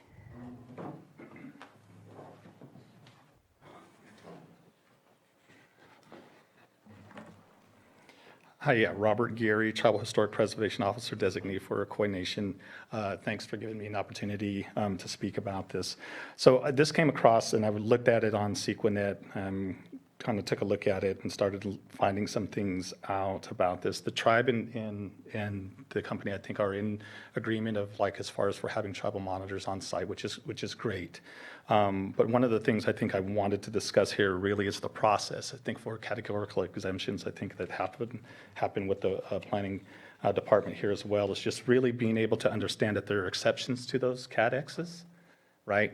And it is in chapter, I believe it's 34. So one of the criteria is if the project is located in a particularly high sensitive area, may not be exempt from CEQA. This area, and after looking at the actual cultural resource study, which was actually done in, I think it was 2016 by Oranger, and I keep in mind, this is 2 years after AB 52 was passed. And so, there's a lot of new things being learned at the time. But there are documents and documentation on Pomo tribal lands that are within that territory. And with those impacts that were going to be happening to those tribal landscapes, they're not in that survey. And so as the survey looks at it as it's less than significant, because now we're not talking about tribal cultural artifacts or burial-associated items. We're talking about ceremonial traditional areas or even like old villages and campsites. And so the documentation is there. It's not stated in this report. It's an inadequate report. And so that's, something I think that's really important to know, that, we should, before we check it off as a CADX, and all tribes should be notified about it being a CADX, so we can also do our due diligence in making sure that we bring all of that information to the table. So, like I said, under those criteria, it also falls under cumulative impacts for a project of the same kind. So I'm imagining, because it's a water company, that there's going to be ongoing, things that are going to happen out there, maintenance. What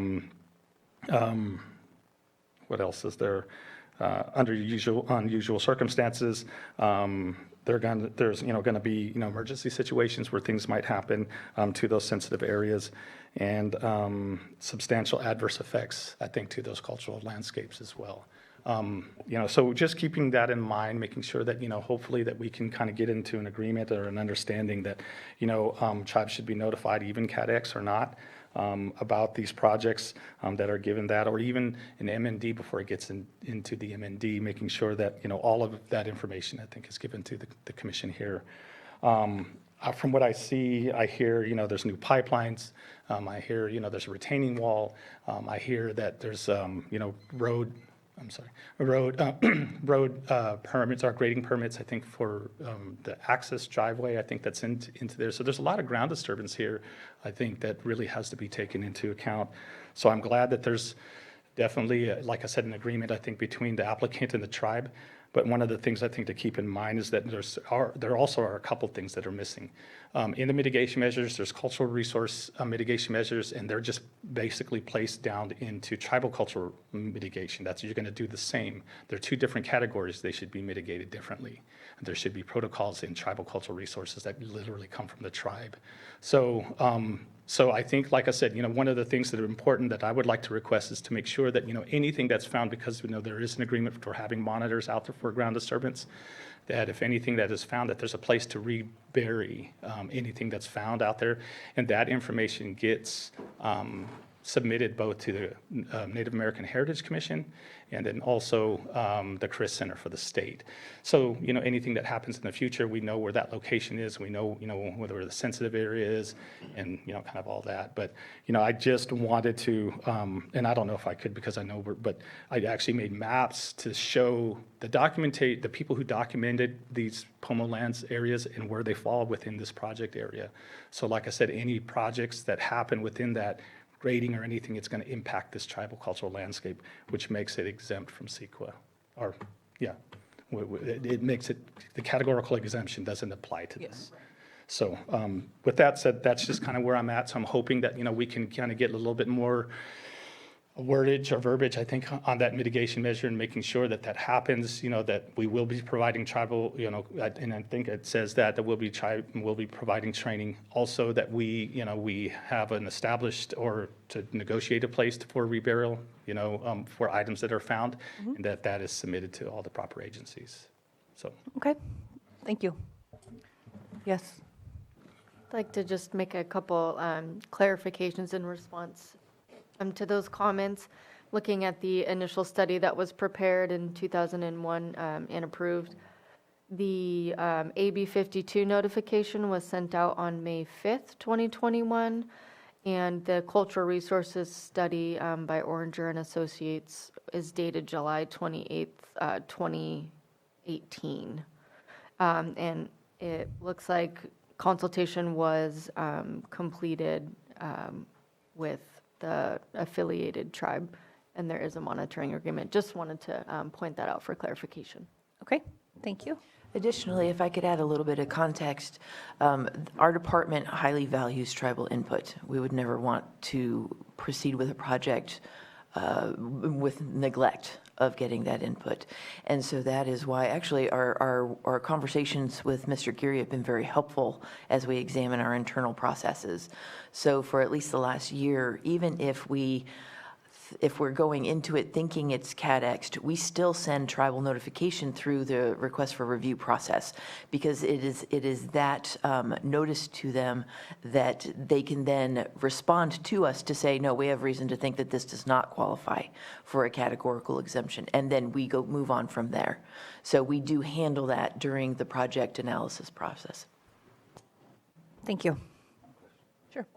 Was there a new request for review sent out regarding this extension? According to the staff report, let's see, the proposed use permit extension application was routed to agency comments, as well as all area tribes. Okay. Yes.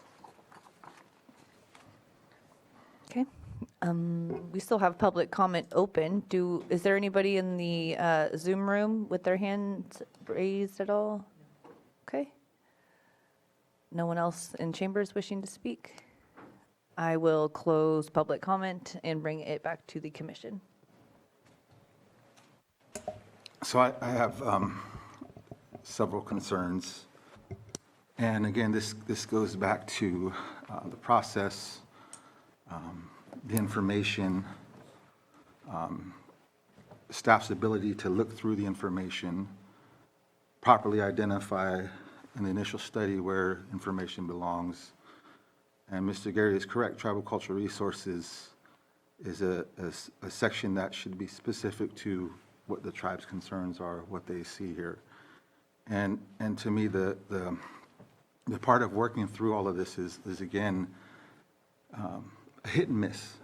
And for myself, it has to be improved. There's no way around it. And how we move to do that is critical. One of the issues I've I've constantly had is coming from tribal governance, coming as a previous tribal historic preservation officer, I've reviewed hundreds and hundreds of cultural resource documents.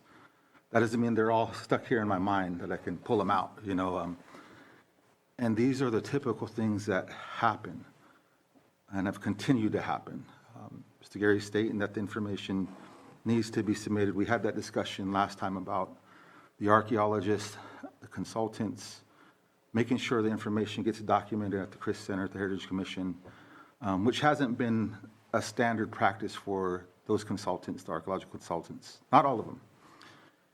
And so myself not having the ability to review cultural resource documents or any redacted document which removes significant information which is protected from the public is troublesome to me. And we've had this discussion. I've mentioned this. I've had county council clarify kind of how we view that as the county.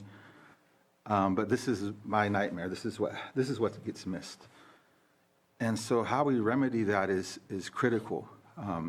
And how we go about doing that, it needs to be well thought out.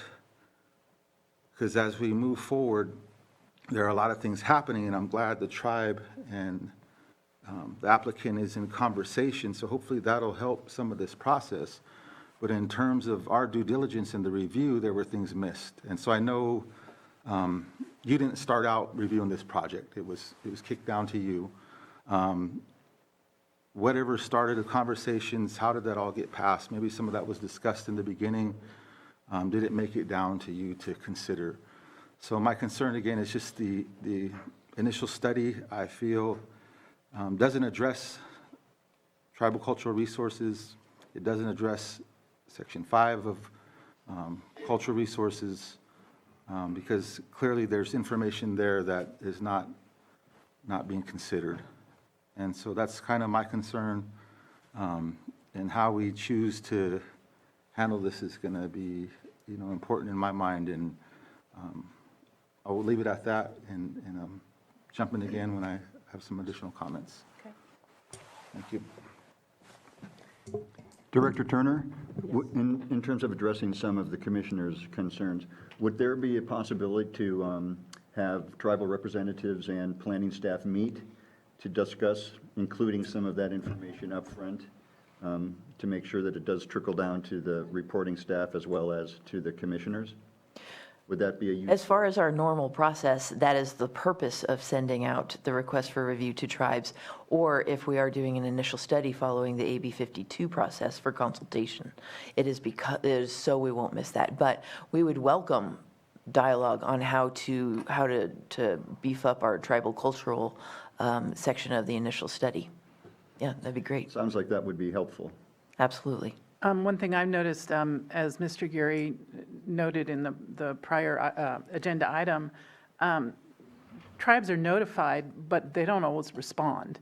And I see that there's a loss there for the entire community. Are we putting too much of that burden on individual tribes? So I think a discussion needs to be had about this. And what comes to my mind is just a suggestion that maybe all the tribes around the lake want to get together and hire somebody to represent all of them in some capacity. So anyway, yeah, that discussion needs to happen. Regarding this particular project, we're talking about an extension.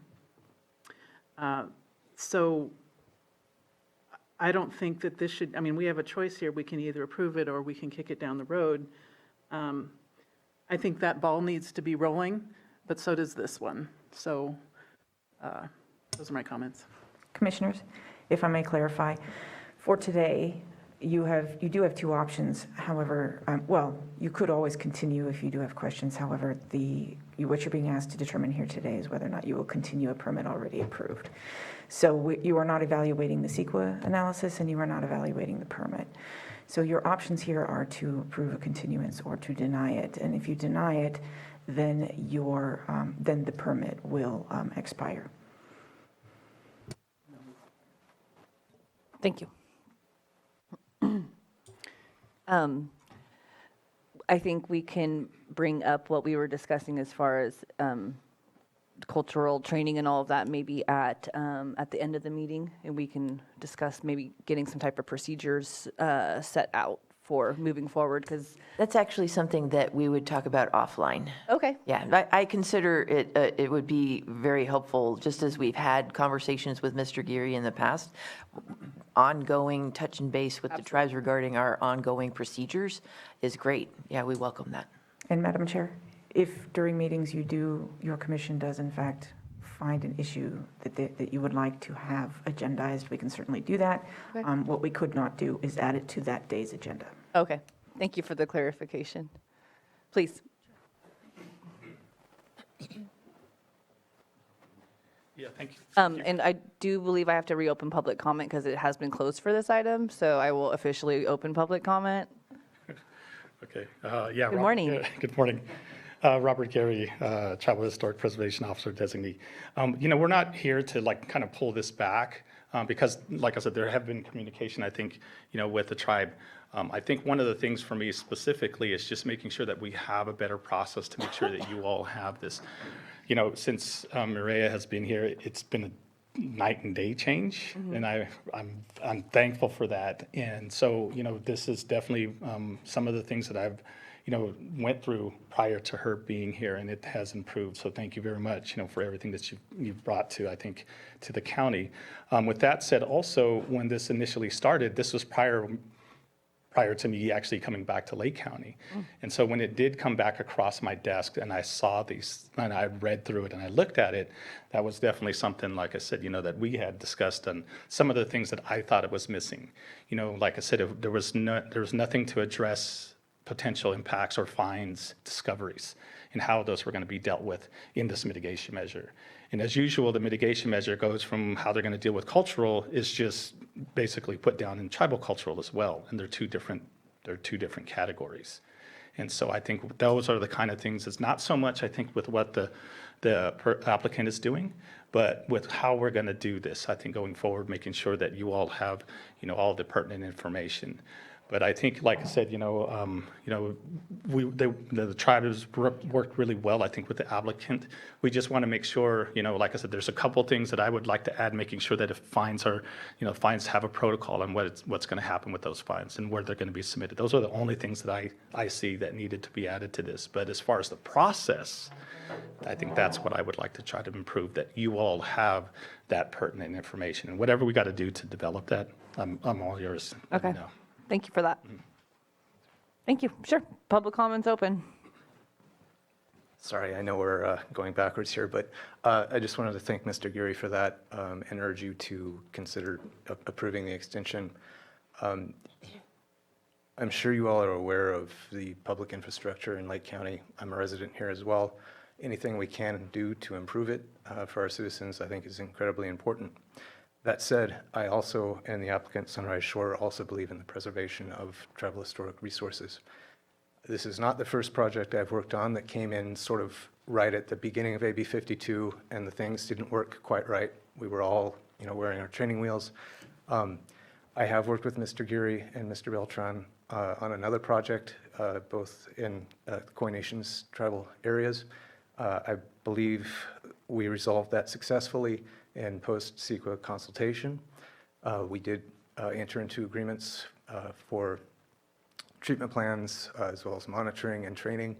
That would be the same case here. I have been in contact with Mr. Beltran in the past, and he'd requested monitoring. I understand under Mr. Geary, those requirements have evolved some. We have no issue accommodating those.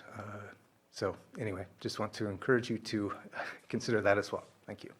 Thank you. Any other comments from the public before I close it? Any hands in the Zoom room, Ruby? No. Okay, I will close public comment and bring it back to the commission for discussion or a motion. I'm ready to make a motion. Okay. I move that the Planning Commission approve a one-year extension UPX 23-01 for major use permit UP 21-18 for Sunrise Mutual Water Company and Brillia and Race Engineering on properties located at 6030 Sunrise Court and 6200 Sunrise Drive, Lower Lake, APNs 043-30204 and 043-31005, with the findings and subject to the conditions listed in the staff report dated January 25th, 2024. And as amended. I second. Motion and a second. All in favor? Aye. Aye. All opposed? Motion carries. Thank you. Please note that the applicant or any interested person is reminded that the zoning ordinance provides for a 7-calendar day appeal period. If there is a disagreement with the Planning Commission's decision, an appeal to the Board of Supervisors may be filed. The appropriate forms and applicable fee must be submitted prior to 5 p.m. on or before the 7th calendar day following the Planning Commission's final determination. All right, moving right along. Thank you very much. Next, we have a public hearing for consideration of major use permit UP 22-07 and mitigated negative declaration IS 22-09 for approval of 348,480 square feet of outdoor cannabis cultivation and 39,936 square feet mixed light cannabis cultivation areas. Applicant is Dizelle Ranch and Simon Witzel. Located at 500, 700, and 770 California State Highway 53 and 550 and 660 Junction Plaza, Clear Lake. APNs 101-055-28, 29, 33, 37, and 38. Good morning, Miss Mary. Good morning, Commissioners. Mary Claiborne, Assistant Planner with the Planning Division. Today, we're going to be discussing UP 22-07 and IS 22-09, Dizelle Ranch, applicant Simon Wetzel. The applicant and consultant are both present in chambers today.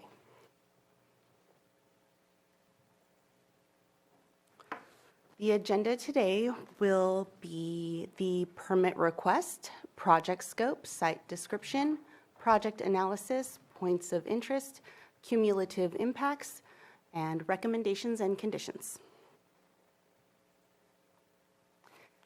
The permit request. The project proposal consists of a total of 8 acres of outdoor canopy and 39,936 square feet of mixed light canopy with an A-type 13 self-distribution transport-only license. The total acreage of the 5 parcels combined is approximately 431.5 acres.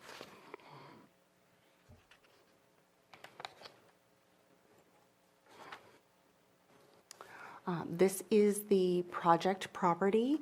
It is located approximately 1 mile from the Highway 53 and Highway 20 interchange, also known as the Y. The zoning designation for this site includes general plans, rural lands, and full zoning is rural lands, waterway, and scenic combining district. It is within the Shoreline Communities Planning Area in Supervisorial District 2. The site, as I mentioned, is in close proximity to Highway 53 and Highway 20 interchange. This is an area that has variable topography with a series of ridge lines and valleys.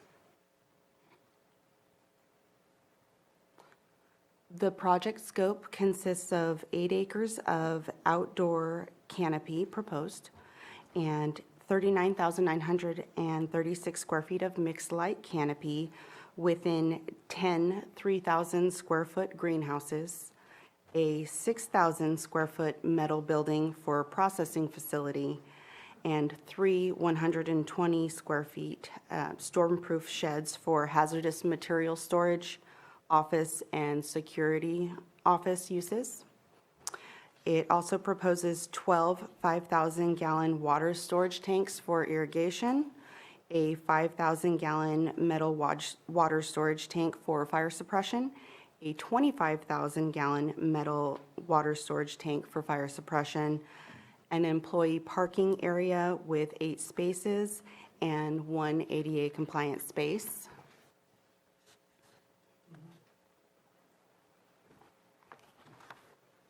Existing uses at the site include interior access roads, an existing gate, and 2 groundwater wells.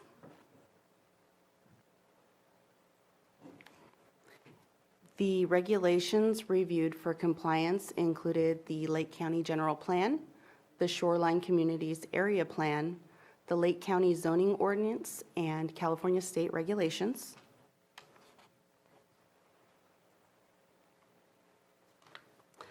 The Lake County General Plan was reviewed.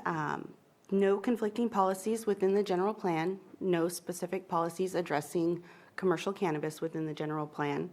The specific policies reviewed within that plan include Chapter 3 Land Use, Chapter 7 Health and Safety, Chapter 8 Noise, and Chapter 11 Water Resources.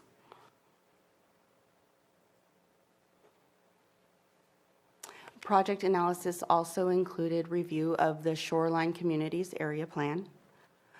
There are no mapped areas of farmland of local importance or farmland of statewide importance at the project site. The proposed project is not located within the farmland protection zone. The applicant has provided engineered drainage and erosion control plans, a water availability analysis, a drought management plan, and is required to adhere to the State Water Resources Control Board cannabis cultivation policy, requiring runoff to be retained on site, mitigating impacts. Project analysis for the Lake County Zoning Ordinance review was within Article 7, Rural Lands, and Article 27, Uses Generally Permitted. The CEQA initial study found that the project could cause potential impacts to resources, and those include aesthetics, agriculture and forestry resources, air quality, biological resources, cultural resources, geology and soils, hazards and hazardous materials, hydrology and water quality, noise, and wildfire.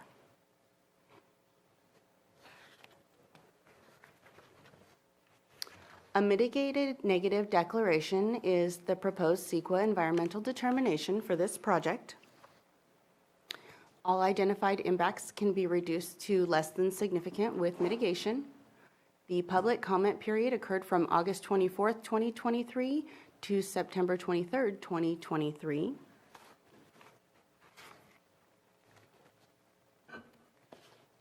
Notification of, AB 52 tribal notification. Notification of the project was sent to 11 local tribes on January 9th, 2023. Tribal consultation was not requested for this project.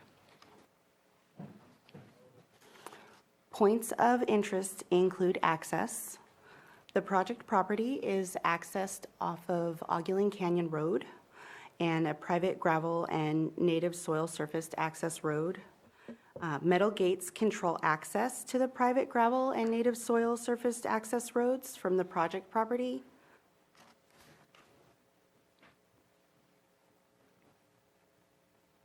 An additional point of interest is that this project is considering or proposing removal of 42 trees. With that, there is grading. The purpose for this is because the anticipated site for the processing facility was actually originally proposed within the area that has an overlay for scenic combining district. So it had to be removed from that area. So with that, there was an oak tree mitigation plan put into place. Removal of 42 mature blue oak trees is proposed with a 3-to-1 replant ratio. This would implement a total of 126 blue oak saplings to be planted. A 15-acre no development zone is to be established to mitigate for the 3-acre disturbed area. Saplings are to be cared for and protected for 7 years. And the applicant also proposes to include a section dedicated to this oak habitat conservation and mitigation plan and report their survival metrics within their annual performance report for the project.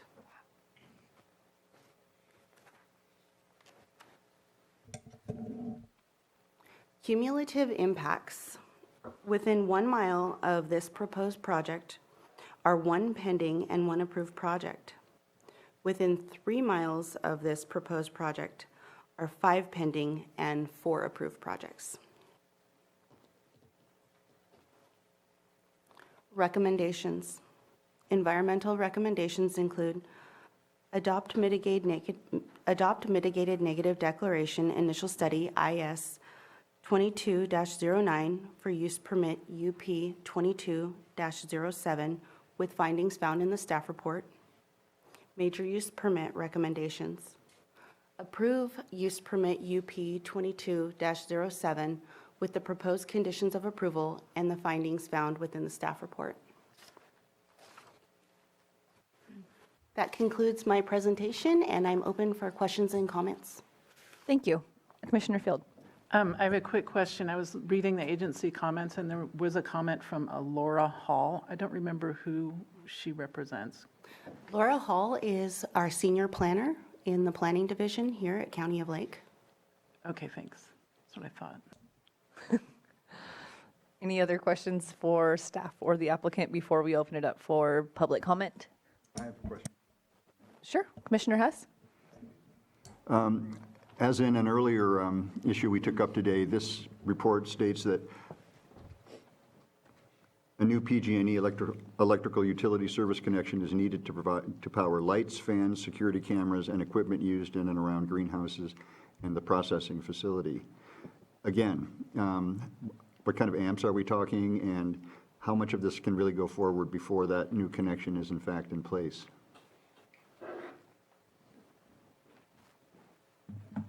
Good morning, Commissioners. My name is Trey Sherrill. I'm a consultant for the Desert Ranch project.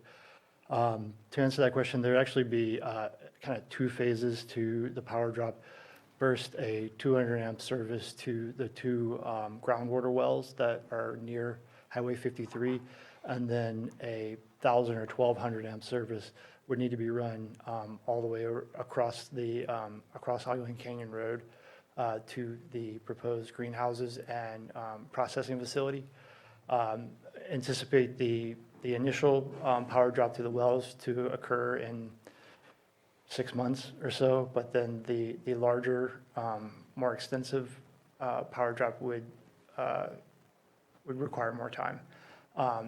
And we anticipate that outdoor cultivation would occur with off-site processing while we're waiting for the power and the buildings to be constructed for mixed-site cultivation and the processing facility. Does that answer your question? It's adequate, sure. Another thing that has always concerned us on the commission is the taking of mature oaks and the habitat that they create for various creatures.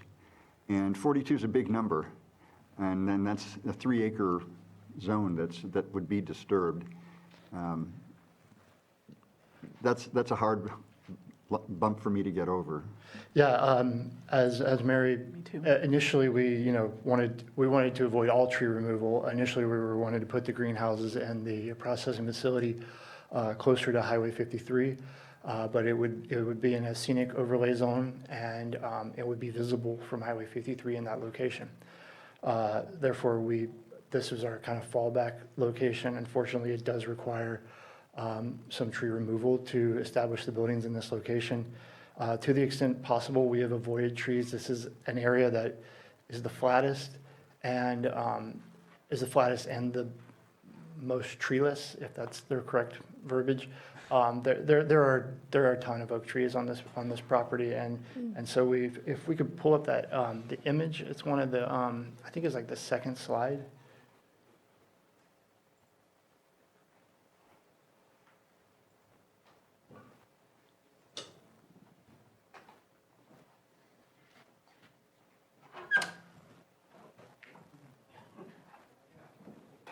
maybe the third. Forget about that. There's a parcel, aerial image of the property.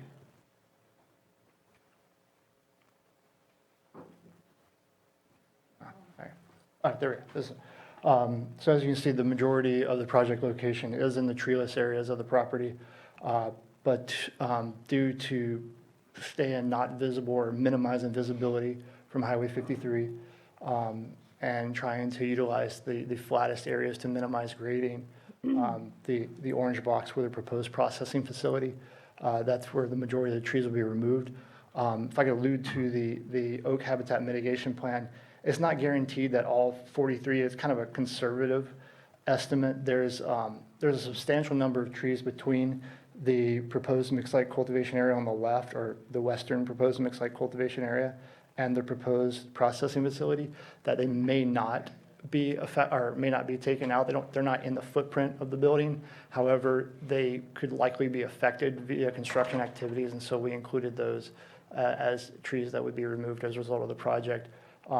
Within the footprint, there are approximately 20 oak trees within the footprint of those buildings, with another 20 or so between where those two buildings would be located. How big of trees are we talking, diameter-wise? It varies. For them to be considered a mature oak tree, they're over 6 inches DBH. There is, interestingly, there is a heritage oak. It's not shown on this image, but you can actually see it. It's to the right. There is a heritage oak on this property. That one's being protected, and that one has over 36 inches DBH. But That one? I think that's a lake. yes, the one on the left there, that's the top left is the heritage oak. And that the project will not affect that one at all. Of the trees to be removed, they vary in size from 6 inches DBH to even in as high as 26 inches DBH, with most of them falling in the 12 to 18 inch range. And generally they are in good to fair condition, these trees. So when it goes to the replanting area, the 3-acre replanting area, the wildfire destroyed. So this is all on the western side of a ridge line. All the trees on the eastern side of the ridgeline were destroyed in the wildfire, and they're not coming back at all. It's all just chaparral habitat. And so the intent is to do the planting of the trees for mitigation in the area where blue oak trees had existed prior to the wildfire, and they're not regenerating naturally at this point in time. Just to finish my thought, I think the mitigation report is a good report. But I would note that the new plantings, that'll be a generation before they're adequate for habitat again. Absolutely. Thanks. A question arose when I was looking at this. I think it was the biology report that stated that most of the mature oaks are on the west end of the property, but the east end they were damaged by fire. So I assume the reason that you want to plant on the west end is because of slope issues on the east end? I'm not familiar with the property. I haven't walked it, so. We're planting on the eastern slope of. Planting cannabis. Sorry. No, this is the area where it's just non-native grasses. And for the majority of this site, it's non-native grasses, and so it would have, as opposed to the chaparral, although it's crowding out and preventing the oaks from regenerating, it is a higher value habitat for wildlife. Whereas the open grasslands are, for lack of a better word, are lesser value than the chaparral habitat. Additionally, the proposed the treeless area of the property historically was a vineyard millennia or decades ago, prior to the 1970s.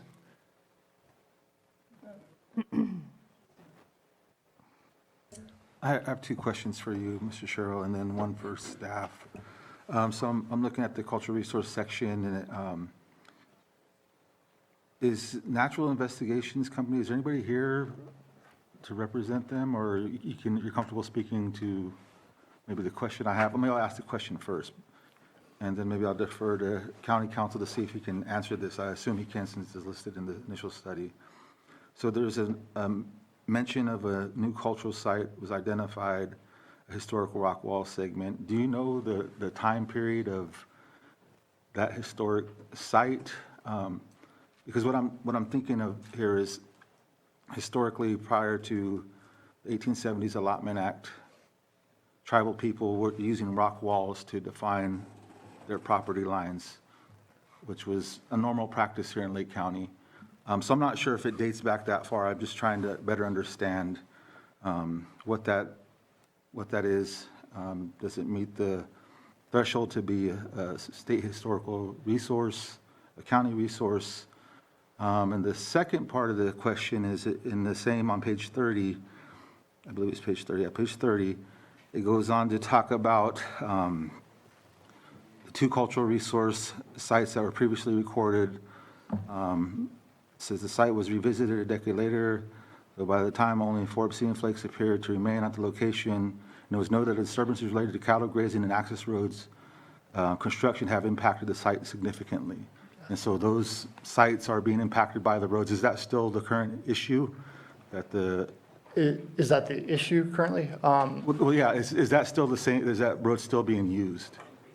Yes, these are roads that were established decades ago. Okay. And as it noted, the one site, well, both of the prehistoric sites were disturbed from previous road construction and cattle grazing on this property in the 1970s and 80s, from my understanding. I am not speaking on behalf of Natural Investigations. All I have is communication with them and their reports. But that's from my understanding of the report. That yes, there were 2 sites on this property that were prehistoric, and then there's one historic site, being the rock wall. Okay. And there once, like I said, there was a vineyard on this property and a cellar that was, and a residence associated with that rock wall, is my understanding based on the report. I can't say conclusively that that's the case. Okay, thank you. And then for staff, under that same last blurb I read, it says no cultural constituents of the site were observed during this field survey undertaken as part of this assessment. Commissioner? Yeah, What document are you reading from? I'm reading the initial study. Okay, This is all information in the initial study that was given to us. okay. So this is section 5, cultural resource section. Page 30, it's the second paragraph.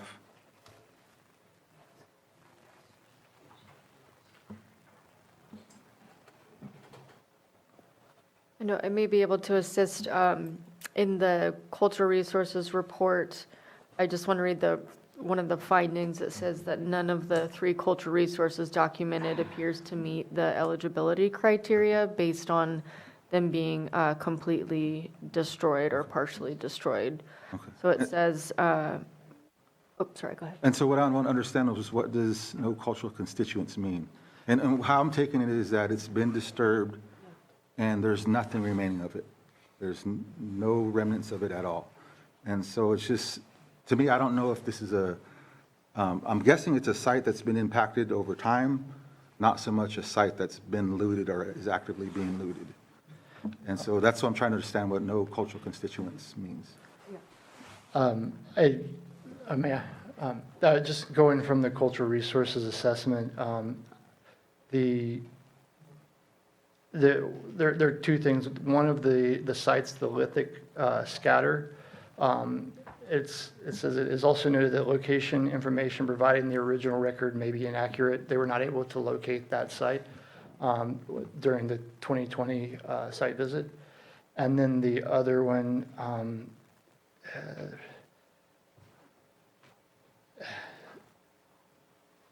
the things such as the things that were documented in the second prehistoric site, the multi-component site is how it's referred to, says that there, things such as a basalt mortar were documented on the site, domestic refuse. I'm just saying that those things that were documented previously were not observed in the 2020 site visit. They did not find those. Council. Just as a general note, the county as a lead agency is obligated to keep tribal cultural resources information confidential. And if it is shared with your commission, any of it, in any form, it automatically becomes a public record. So I understand the frustration that if you can't, that it's difficult to make an analysis if you can't have really detailed information. But the alternative is that this information becomes public, and it becomes even more difficult, if not impossible, to protect the resource. So any information, including but not limited to location, description, use of tribal cultural resources, anything that would identify it or its location, that is confidential, and the county should keep it and must keep it confidential. And that means that your commission cannot have the cultural resource reports, and we can't read parts of them into the record, and because we don't want to inadvertently waive that confidentiality and then make the resource available to the public that way. We can give general information provided it doesn't lead back to the protected information, so you can't reverse engineer it, and that makes staff's assessment particularly difficult. And it also becomes more difficult because there are a lot of gray areas and things that are older, and you have differing views as to their analysis. Historical resources are not protected the same way as cultural resources as tribal cultural resources. So for example, if you do have remains of a foundation from a structure that may be hundreds of years old, but the archaeologist can't tell the difference between whether or not if it was built by settlers or built by older communities, we might err on the side of caution and not discuss it during meetings or mention it as part of the assessment, simply because we don't want to make that information public. We can assist in providing information as to whether or not there were things that were identified under the standards through CEQA. I will say, though, that when CEQA starts its assessment, when the CEQA assessment starts, it begins with the property as it is in that moment. So the assessment is not whether or not any resource has been disturbed a lot. The issue that should be assessed, and I think that you're being asked to determine, is whether or not, based on the condition that the property is in right now, any resource, including cultural resources, the condition in which it is in right now, would the project impact it, and how do we preserve it from being impacted, either prevent impact in its entirety or to minimize it to less than significant from this project. And I think that's what you're being asked to do here, is determine whether or not this particular project, in approving it as proposed, would have an impact on the resources as they exist now, not whether or not those resources have been disturbed enough to not be significant, if that makes sense. There may be standards by which CEQA determines whether a resource is significant, but your commission is only required to apply those standards when making a CEQA analysis. You can also, under the rules that the county has adopted, the various rules, make a determination on your own as to whether or not you think that further impacts should be addressed or minimized, or impact should be minimized further. You are not bound necessarily by that, or you don't have to stop at the CEQA assessment if you're in your determination that this thing is significant, whatever the resource is, that you can ask for further mitigations or clarifications, or we just do have that limitation, that one limitation on cultural resources. So, just real quick, am I out of bounds asking questions? No, I understand. In the initial study? No, I understand. No, the initial study is public. It's been made public. When you receive information in preparation for a meeting and you notice something that you think should not be there, do let staff know. My understanding is that the wall identified was was determined to be part of sort of construction that was not related to the historical peoples on site. So that was probably why it was included. But that's why I use that as an example, that if we do have a scenario where it's unclear, we would probably err on the side of caution and not mention it. But if it's in the initial study, certainly it's fair game. If it's in the paperwork you provided, it should be fair game. You should not then be provided the cultural resource reports. And if you do notice that there are, during the meeting, that there are third parties who do have a copy or start reading it, we would prefer that they not. Although they do, third party can have access, that's not the county releasing it, but we would prefer that we not air it during a meeting, if that clears anything up. Yeah, no, I wasn't trying to ask No, you no, to no. speak on it. No, I was just understand. trying to understand what was there, and then, No, you were perfectly in the right, Commissioner. If it's in the initial study, you should be able to assume that it's shareable, because that is a public document. It's released through the state. It's published. So absolutely. And you can certainly ask related to questions related to efforts to mitigate impacts to resources. The only thing we want to avoid is questions that relate to the resource, its use, where it might be located, what it is, its importance to any particular tribe. We want to avoid questions like that because we don't want to err. We don't want to make that public. very much appreciated. And so I'm assuming the language is taken from that report with the no cultural constituents. That's not something you guys wrote. So I was just trying to understand what did that mean, and how I was looking at it, so. And then just the other note I wanted to make is you know, in this section with tribal cultural resources, again, it's copying section 5, but without the input of the tribe, there's nothing you can really add to tribal cultural resources in that area, so just wanted to note that. Thank you. Yeah, and I'm sorry, I think I was the one out of bounds by referring to the cultural resource evaluation. If I may summarize, just based on the information that's in the draft initial study, there are two sites that were identified in the 1970s and 80s. One of those sites was no longer there when they went back in the 1980s. There was no evidence of the second site in the most recent visit.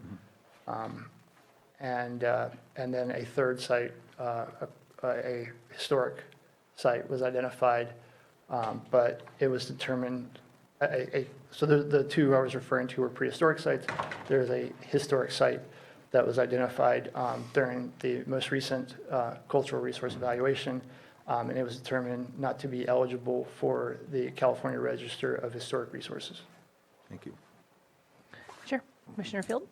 Okay, so moving on to another topic, or back to the oak trees. I have a very hard time approving a project that would remove this number of oak trees. So my question is, have you thought about, or would you think about reducing the size of the project in order to preserve those oak trees? I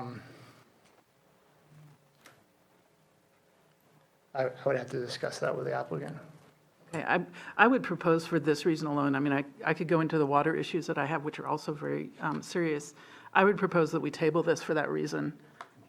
Continue it. Discussion?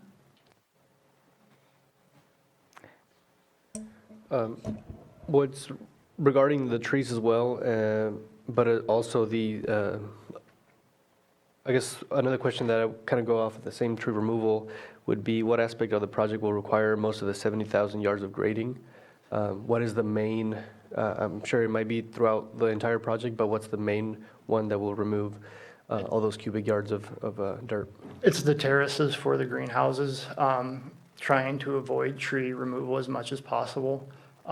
Therefore, but also trying to minimize the volume of fill that needs to be moved, and avoid being visible from Highway 53. This is kind of where we were left with, as in our opinion, the best location for those greenhouses. They're kind of juggling a lot of different factors here. We're trying to stay away from Highway 53. So, I think everybody's familiar with the cannabis farm that's highly visible from Highway 53. Disgusting. And so, therefore, we wanted to situate as much as possible on the opposite side of a low ridge, so it would be a visual obstruction, trying to avoid trees as much as possible. It put us on, instead of being able to carve a flat pad on a more flatter area of the property, it pushed us into this area where we would have to terrace, and the vast majority, I think 65,000 cubic yards of the 70,000 cubic yards come from the greenhouse pads. So taking that into consideration, from the previous question from Commissioner Field,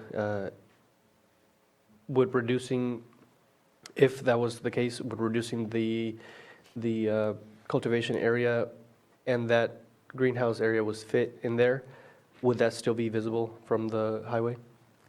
Like if he could fit it in that footprint? Fit in which footprint? In the footprint of the outdoor? Oh. Cultivation site, I believe.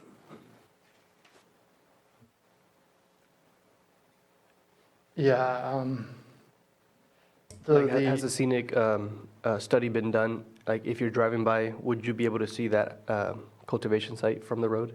I actually looked this morning because I prepared the visibility analysis. And during the summer when I was there, because the trees there's lots of oak trees along Highway 53 in this area between the project site and the highway. And during the summer, there's no way you would see the project site. Actually looked this morning as on my way here, and it would be partially visible, only for a brief second, because there's still a significant amount of tree in the way. It's just the trees don't have their leaves at this point in time.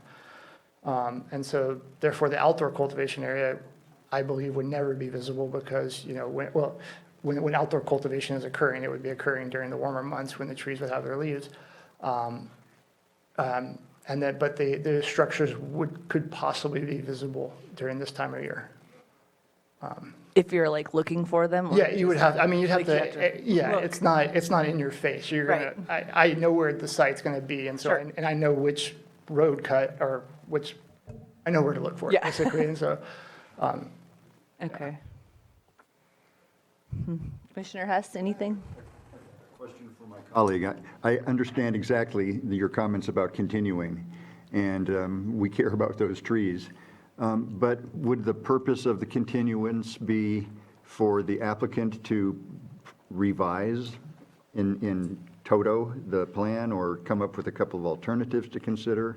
Yes, I was hoping, he was unable to answer the question, and I understand that, you're kind of on the spot. But I think we're close. I think that possibly with a reduction in size, I might find that I could pass it, I could approve it, but as is, I cannot. Is there additional mitigation measures we could consider that would make you more comfortable with this? My concern is reworking the project. We submit this application in 2021, it may be another 6 months before we could be back here. And so Possibly maybe increasing or discussing the tree replacement plan, or?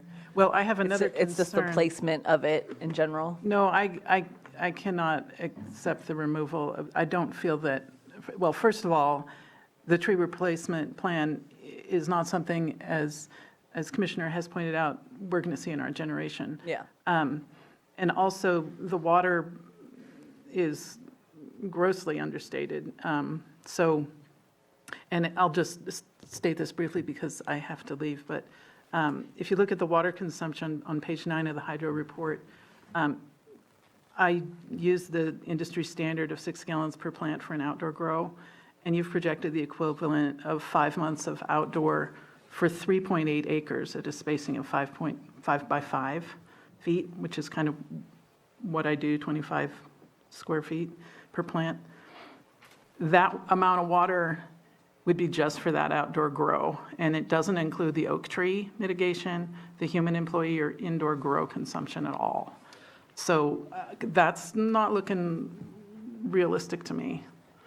if I may, so for the oak tree replacement, there are actually 4 wells on this property, 2 of them that can produce over 70 gallons a minute, or over 68 to be exact. and 2 that produce 3 to 5 gallons a minute. The 2 3 to 5 gallon a minute wells would be used to provide water for the oak trees, while the higher producing wells would be for the cannabis farm. Okay, that's great, but what you're saying with the hydrology report, it's based on a smaller number. So it's not stating that. So maybe it's just a revision of your hydrology report that's needed here. A smaller number of, I can look it up here. I think it said it would need 1,500 gallons per day, which is not realistic.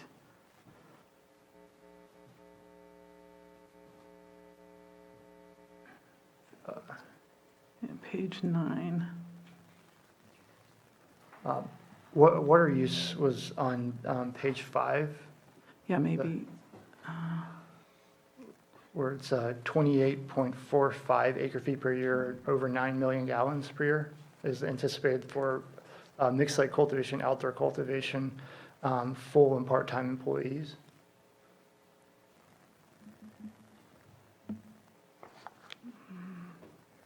It's confusing a little bit because the pages are different. And then the average water use is estimated to be 25,411 gallons per day. Okay, those aren't the numbers that I read. And the maximum was 65,256. I'm gonna try to find, you said page 9? Yeah, I'm not seeing it here. Yeah, it says on page 4, daily 1,500 GPD, I assume that's gallons per day. 1.05 gallons per minute. 1,500? I'm sorry, I'm looking at the wrong hydrology report. Yeah, I don't see. Yeah, let me go back and review this. Yeah, also going back to my question, while Commissioner Fields finds the report, if most of the grading, 65,000 cubic yards of grading, were strictly for the greenhouse pads, wouldn't the applicant also save a lot of time, and we can save the trees at the same time if that was just moved to the cultivation site that is currently planned for? Is that something more economically friendly? Well, it's also a soils thing. The area where the greenhouses are proposed, it's flatter than other aspects of the property, and it's generally treeless compared to, the property overall. It's also a rockier soil that's not suitable for it would take a great deal of amending to grow in, while the area proposed for outdoor cultivation is a better soil. It's where the vineyard was at one point, and therefore trying to protect those soils for farming practices. And the plants are going in the ground? Yes. So how much of the grading would take place in the cultivation area? No grading in the cultivation area. There would be tilling, disking, things of that. Just following the same? Planting on contour, yeah.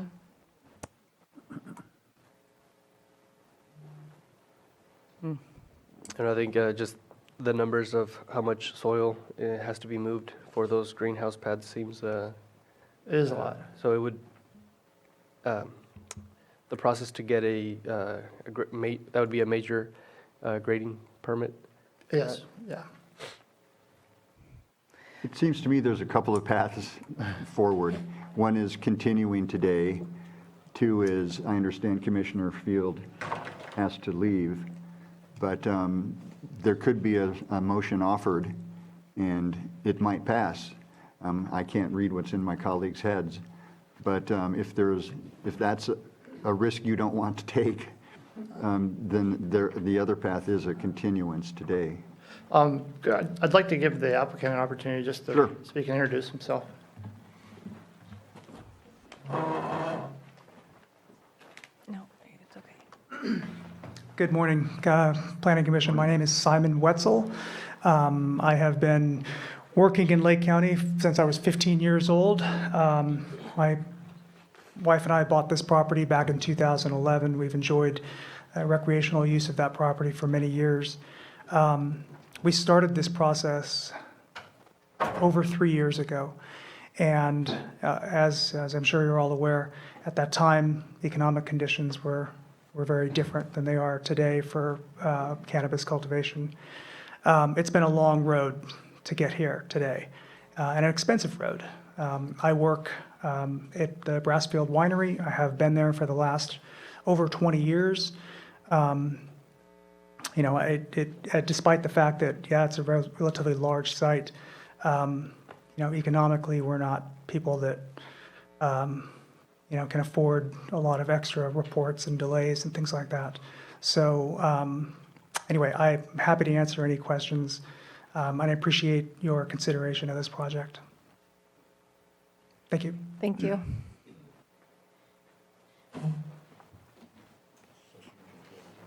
Yes.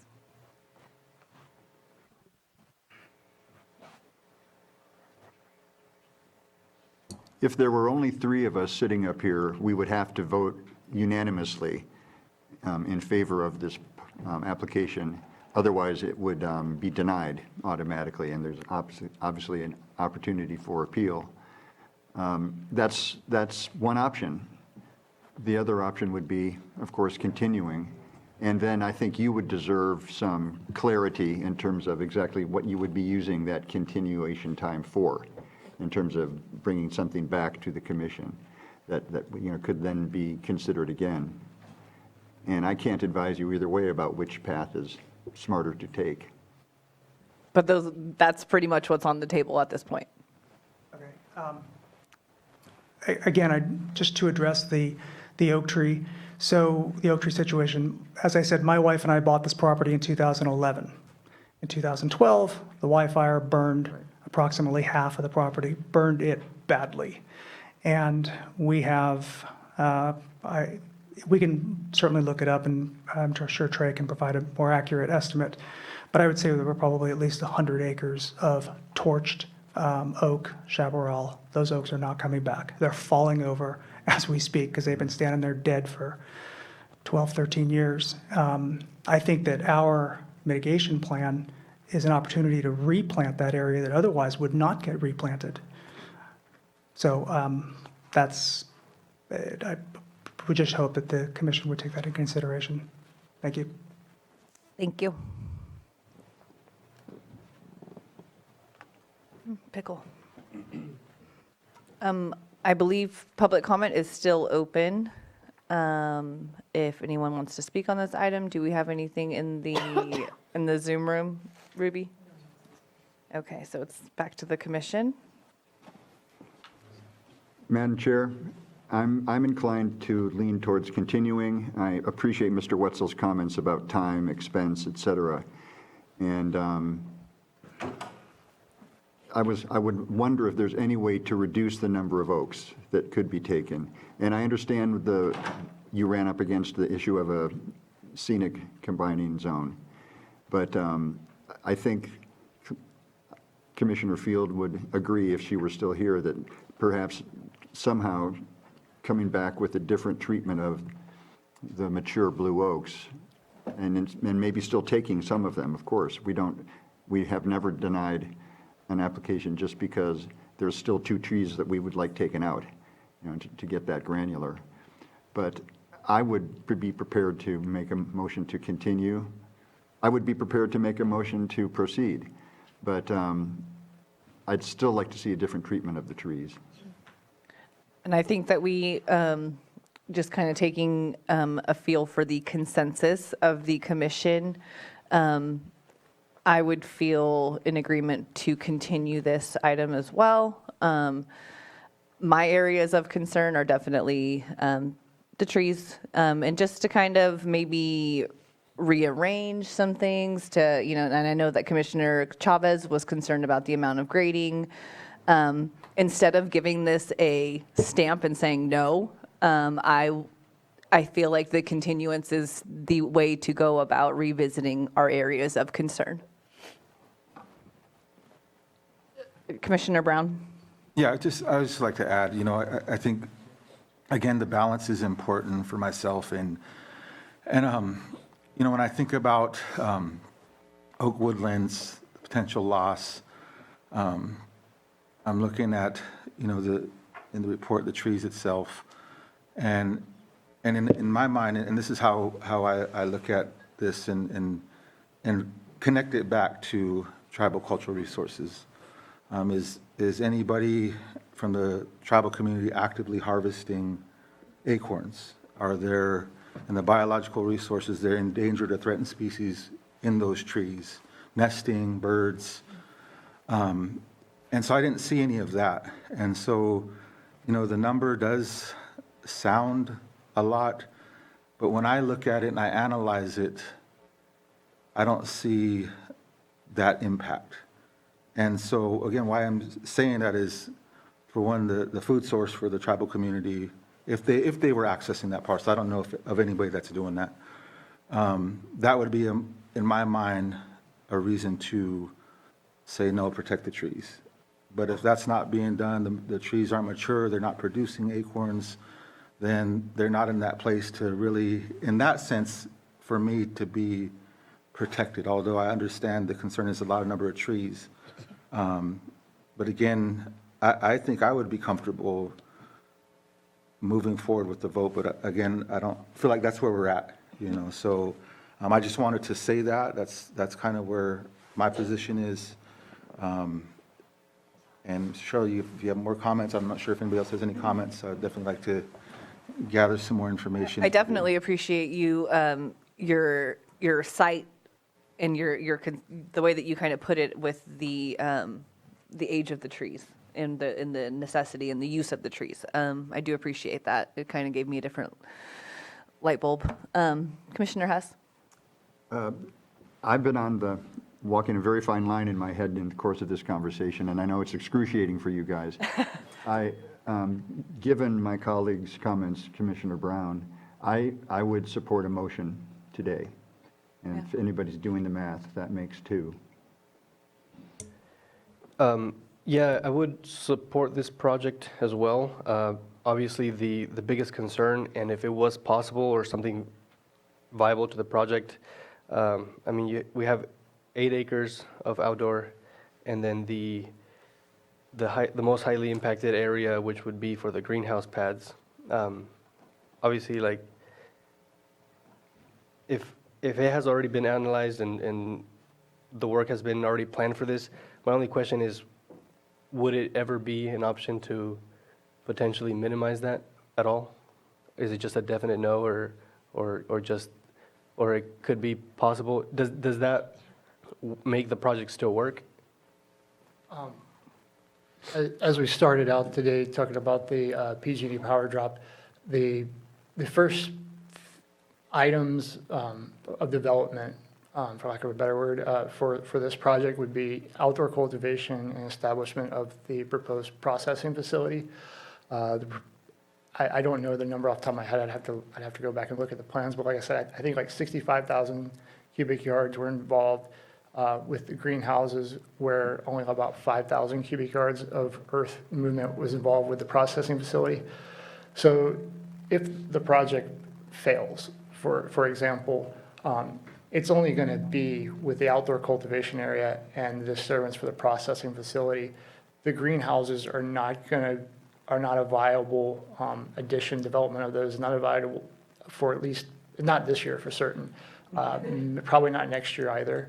And so the grading and the tree removal associated with the greenhouses would not occur until the project was a success as a whole, you know, not just in establishment, but also in operation. Okay, yeah, and I appreciate that you said that, because that's kind of what I was, you know, is it all going to be done at once? So the fact that if it does seem like a good investment, you know, counting on the success of the farm with the outdoor, then later on you can decide if that is, you know, because we're getting pitched this entire project. So it just seems like, okay, like, we're going to cut all these trees down, we're going to put these pads, and then we have the Grading setup, going on the and setup everything going on. So it just seems like a lot of parts going on. So, but that makes me a lot more comfortable knowing that, you know, if it does become successful, because, I mean, we've seen farms that have just reduced their size of cultivation. due to the, the price, due to the water availability, due to a bunch of factors, economic. So, yeah, I feel more comfortable with that option as it being, starting on one point and seeing how it goes. So. And to that effect, I don't believe that all acres are going to be planted this year.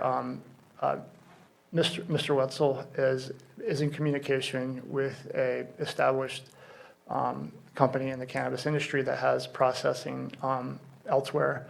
And so I'm not even sure that the processing building would be established this year. Right now, the greatest desire is just to get the outdoor planted and up and running this year. As for the greenhouses, it's kind of a backup plan.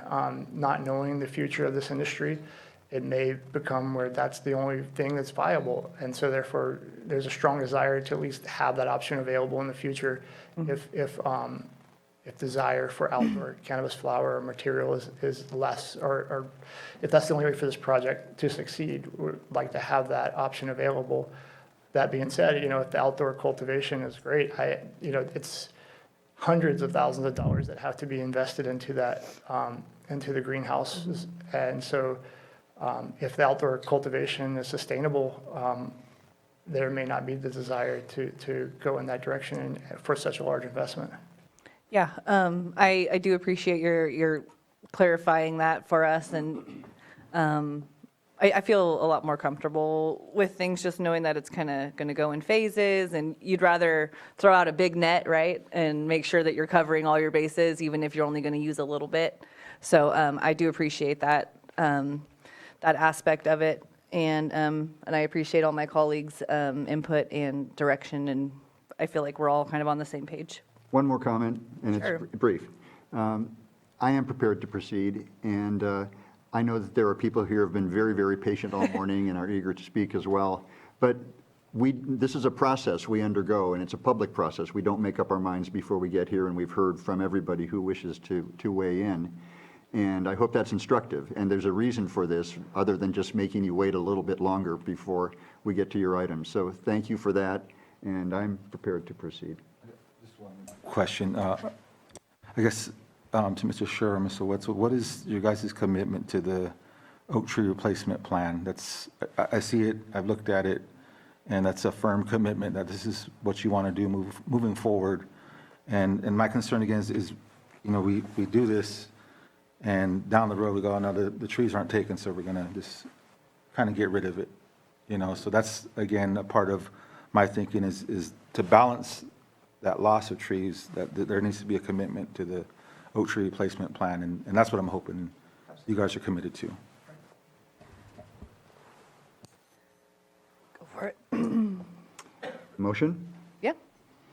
I move that the Planning Commission find that potential impacts associated with this project can be mitigated to less than significant through the implementation of the Mitigated Negative Declaration, IS 22-09, submitted by Dizelle Ranch, Simon Wetzel, for the property located at 500, 700, 770, California State Highway 53, and 550, 660 Junction Plaza, Clear Lake, and further described in this motion, will not have a significant effect on the environment, and that the Planning Commission adopt initial study IS 22-09 with the findings listed in the staff report dated January 25, 2024.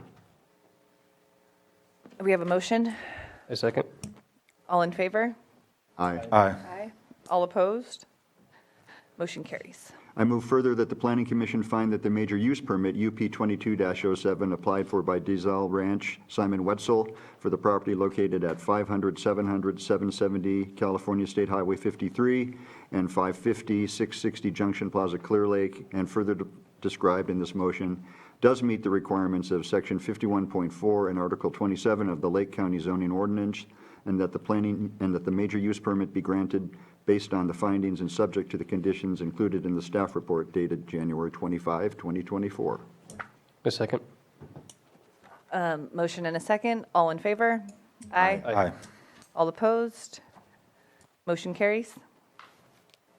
Please note that the applicant or any interested person is reminded that the zoning ordinance provides for a 7 calendar day appeal period. If there is a disagreement with the Planning Commission, an appeal to the Board of Supervisors may be filed. The appropriate forms and applicable fee must be submitted prior to 5 p.m. on or before the 7th day following the Planning Commission's decision on this matter. Thank you for your patience on that item. Thank you, Mary. All right. We are looking at a time of 12 o'clock. We're able to move forward without a break, correct? We have till 12:30. Okay, we're going for it. All right. Okay. Oh, and just for the audience, we have until 12:30 before labor law requires that our staff be given a lunch break. Thank you. Okay. Our next item is a public hearing for consideration of major use permit UP 22-24 and mitigated negative declaration IS 22-29 for a private compound and special event venue. Applicant Rancho Nuova, located at 5680 Blue Lakes Road, Upper Lake, APN 003-007-03. And staff? Yes, thank you. Michelle Iris, Principal Planner. As noted in the memorandum prepared for this item, staff is requesting a continuance based on some errors and inconsistencies found within the final review phase. So at this date, there's no staff report or analysis, and staff is requesting a continuance to a date and time uncertain. And as I understand, you have the option to open the public comment period if you wish. Thank you. Well, with everybody taking the time to spend your morning with us, I would love to open up public comment and get some feedback from everybody, even though we won't be able to have a staff report today or make a decision. You have almost a full board minus Commissioner Fields that we really do value your opinion and your input. So anybody wishing to give your input on this item, you're welcome to approach the podium, and you'll have 3 minutes to talk.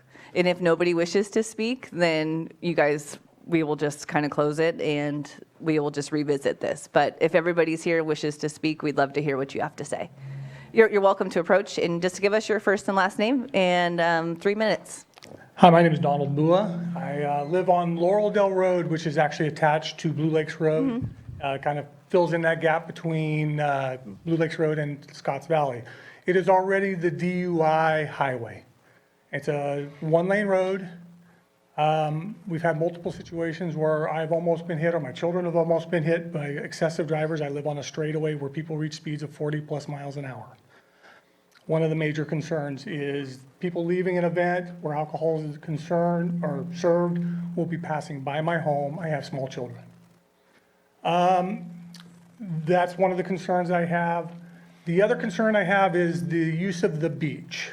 They've put in for the use of the beach that is across from the lodge. They found a clause somewhere in an old deed that says that the property has use.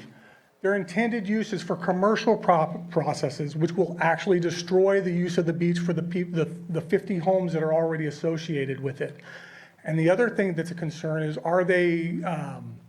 did they make any consideration for liabilities for the people that actually own the property? Because this property is not an owner of the property, it is a user of the property. They are not actual owners of the property. It's just they have use of it. The other concern is, I'm a retired firefighter. I spent 30 years in fire service. And one of my major concerns is fire evacuation routes. Those roads, if you have an event with that many people, it takes one person to drive off the road to kill a bunch. You block the road, it will ruin the evacuation. We saw that in Paradise a few years ago, where just a couple vehicle accidents in a panic situation caused backups.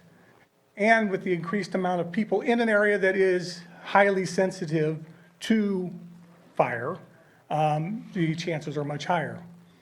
From driving by, I've noticed that there's been some grading done, there's been some creeks diverted. Historically, I grew up in that area. I've pretty much fished every creek, hiked every hill in that area. There historically used to be hitch that used to run the creek at the Narrows and the Trianon in the spring. They used to come up through Scotts Creek into Lower Blue Lakes, into Upper Blue Lakes, and up into the creeks. The runs have been reduced over the years due to debris in Scotts Creek, but they historically, when I was a kid, we used to go find hitch up in those hills all the time. I did not see any mention of that in the CEQA, just so you know. And I also did see the drainage and grading stuff done on the CEQA, because this is all basically untouched oak woodlands. And it's a south slope, oak woodlands, and nobody's really been there for my lifetime, which is about 50 years. So those are just some of my main concerns.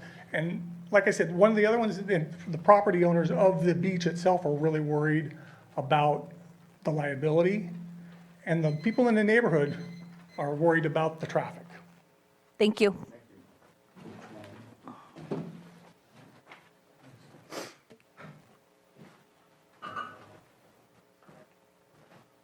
Good morning.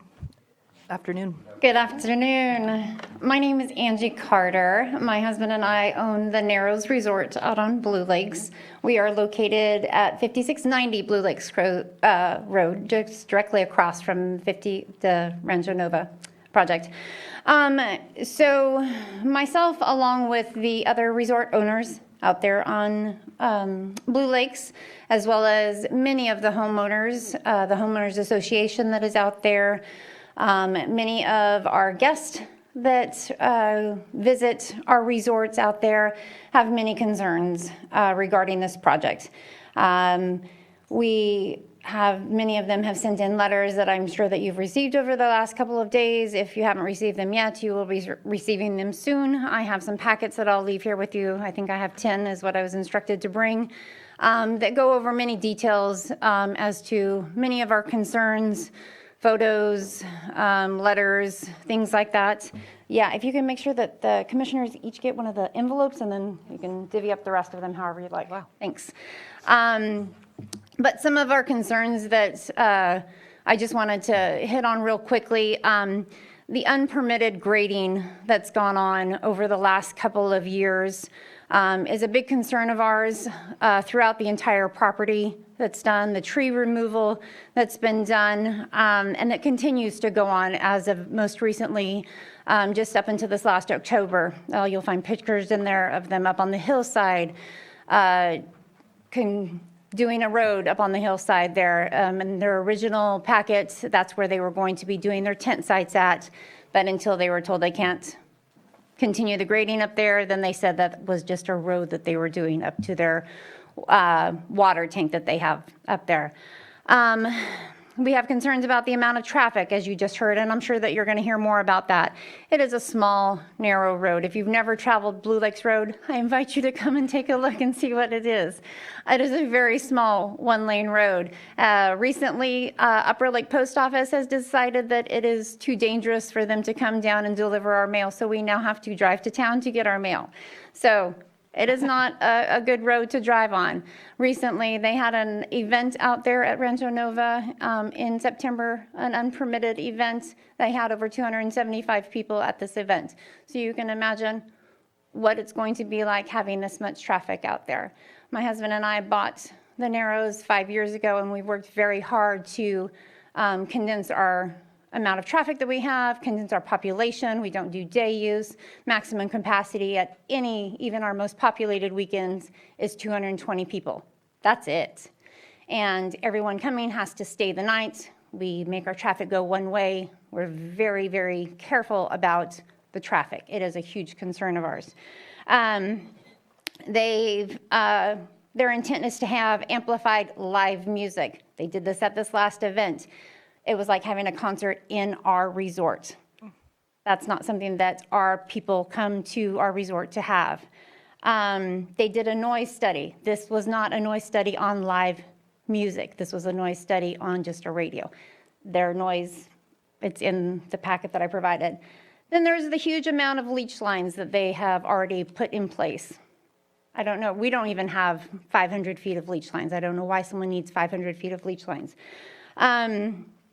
Also, there's the cannabis grow that was on the top of the property. There's a letter in there from the county to them asking them about their cannabis grow. That was not permitted, that was raided. We watched the helicopters come in and take it out, 2019, 2020, 2021. We have questions about all of these things. Blue Lakes, it's a small, tight-knit community. We pride ourselves on being peaceful, tranquil. We work together as a community to provide a safe place for people to come, tourists to come. We're a tourist community. We want to keep it that way. I'm sure most of you have seen this magazine. Lake County Chamber of Commerce had put it out. Inside there, you're going to find an article about Blue Lakes. The last line in it says, Blue Lakes promises and delivers peace and tranquility. 275 people, live amplified music blaring throughout the lake is not peace and tranquility. We work hard to make this a nice place. I encourage people to earn a living, to do the best that they can, but when it infringes on other people's rights, that's not okay. So anyway, if you have questions about the package that I delivered, my card is on there, feel free. I'd be more than happy to come and answer any questions. Thank you. Thank you. Good afternoon, Commissioners. Good afternoon. My name is Tamara Odrum, and Pine Acres Resort on the Upper Blue Lake. And I do have some things to address their issues, and I'm sure there's a lot, and it takes more than 3 minutes to cover everything. But that long, narrow road that Mrs. Carter was just talking about is actually the old Stagecoach Road, and that was before Highway 20 was even put in. And so that road accessed all the way to San Francisco. That road is in very bad condition. Mom and Dad bought the Narrows before Angie and sold it to the Serenis. And anyways, that road hasn't even been maintained in over 50 years. Back behind the actual latrine on, it's a beautiful pavement that's there, but that's because the mountain washed out, and so they had to rebuild the hill up, and then they paved the road there. Noise is a major concern, especially when I can hear it at the other end of the lake. So our lake is just a little under 2 miles long to where the road is just a little over 2 miles long. And the noise is bad. I had horns, the music, everything blowing right through the resort to where when I opened up my office the next morning, I had complaints on the phone and people coming in. It's all hours of the night, and it's well past 10. It was well past midnight, okay? So addressing another concern is Highway 20 when they have an accident on that road. I will tell you that that old Stagecoach Road, it is crazy. 5342, we had a 3.5-story house back there, and when the fire broke out, not just the fires in the last 3 years, but a fire about 6 years ago, the airplane was throwing retardant down, which broke the fire actually, and it was going on the upper ridge right behind Blue Lakes Road. And we were given 20 minutes at the most, to get as much as we could that we needed out of our home. That back road was crazy, and it was because of Highway 20 and all of the lookers. That's what they just wanted to see what was going on. That's scary. You got 2 resorts right back there. We're talking maybe now 3. Talking 275 people. That's probably, if you put 3 people per car, that's probably between 83 to 100 vehicles more that will be on that back road in the middle of a disaster. Okay? Nature walks. Our families, our kids, I'm now bringing my grandkids back there. Nature walks are really beautiful back there with all the ferns, the flowers, the trees, the beauty of the lake, everything. The serenity is just absolutely gorgeous back there. The vehicles that are speeding back, that will be speeding back there, that will be that many more vehicles that will be back there, that is not safe for us, for our children, or nor for our animals. Fires. That one really scares me. Fires. Not only have we had it on the backside, we've had it on the other side. And I watched that fire. It was devastating. I actually helped out with the fire department, everybody, and they had a place to hang their maps and put 13 trucks in the resort. And as 13 were pulling out, 13 more would pull back in, and these boys were tired. But I'm glad we were there to be able to support them in any way. The music, it does carry through the lake. It's like a canyon. So when It's kind of like me talking on this, and then all of a sudden, I'm on a blowhorn, okay? That's really crazy. So it's kind of disrespectful to any of our guests, especially when everybody says, Tamara, why doesn't everybody comply? You know, music and or noise time is quiet time at what time? I believe that's 10 o'clock, okay? So I'm concerned about drunk drivers on that back road. The road is washing away. In some areas, the road's not even 12 foot wide.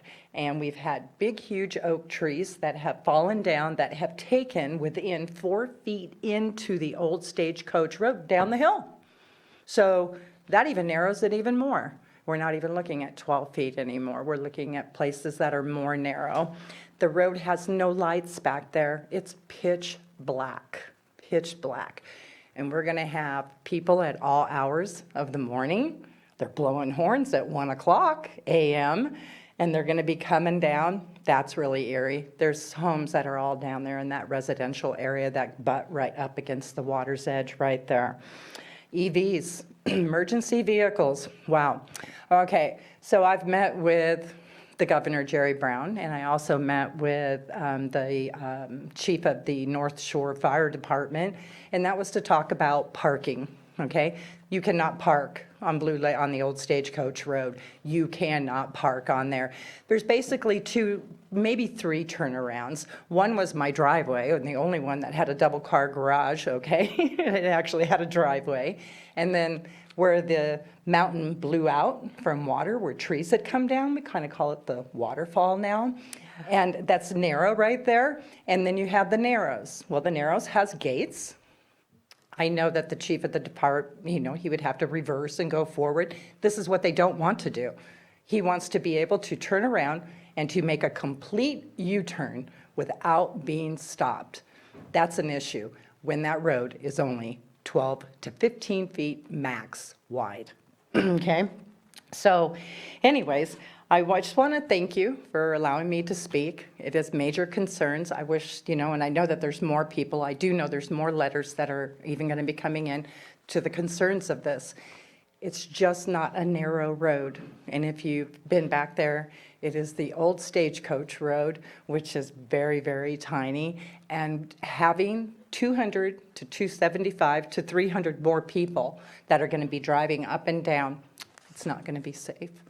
Thank you. Thank you for your comment. Absolutely.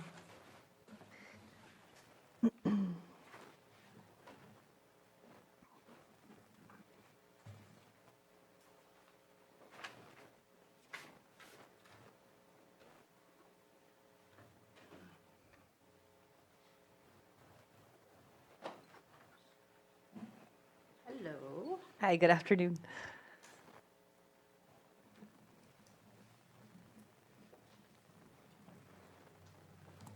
My name is Amy Navoa.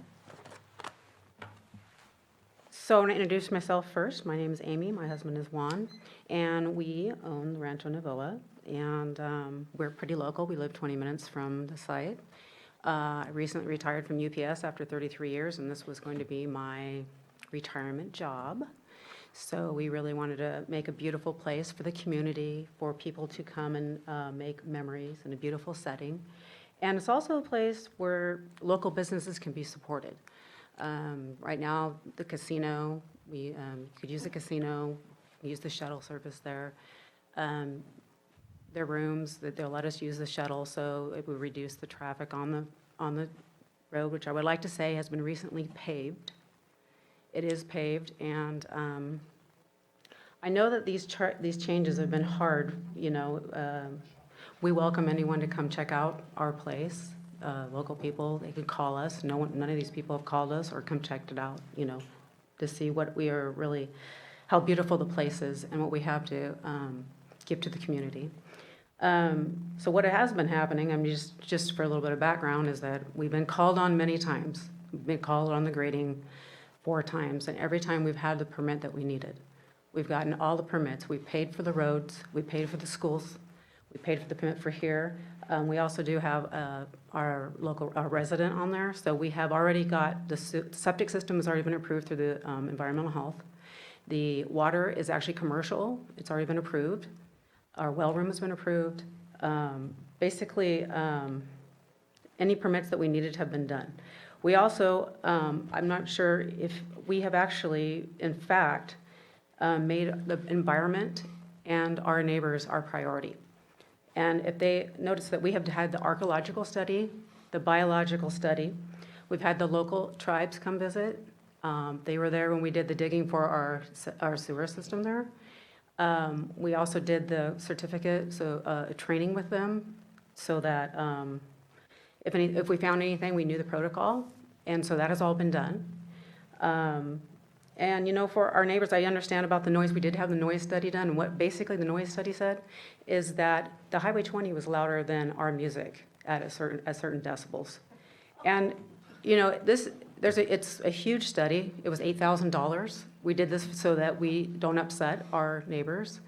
Another thing that just the paved road, so they're saying the road is really in bad disrepair, and it's not, and they're doing the underlying PG&E on the other side, and it would also be paved. So it'll be completely paved. So it's not in disrepair. On one side, it is paved. The other side, they're working on it, and then it will be paved. So that's coming up. We understand about the parking. I have pictures, but I think I'm just going to wait until we come back, and I'll do like a PowerPoint. The parking lot is huge. I think it has like 44 spaces. And if the event gets bigger than the spaces, there will be no parking outside whatsoever. And we would use shuttles. And the shuttle's no bigger than our truck that we use on that road. And I do have a picture actually what some sizes of the campers that are on the truck. We're going to kind of try to keep it at the 3 minutes, just because there's other people. But we definitely do your PowerPoint. You'll have a chance when you come back after after the continuance and all of that. But Okay, so I'm wrapping it up. We feel that we have done everything. We've done every permit. When we walked into the planning committee, Eric was there. He's not here. He's getting ready to retire. But anyways, he was very excited about this plan. He goes, oh, this is something for the community. Most of the things that are coming up right now are about other issues, which is fine. And we did actually have people that got a hold of us and wanted to do the same issue on our land, because it would have been, it has, it would be certified for other issues. But we thought that this kind of project would be more helpful to that the neighbors would be more excited about this one. And so this is why we went with this, to help, to create a place where we could serve our community. And so that's what we're just asking you to hopefully, see our side of this. Okay. Okay. Thank you very much. Thank you, and have a blessed day. You too.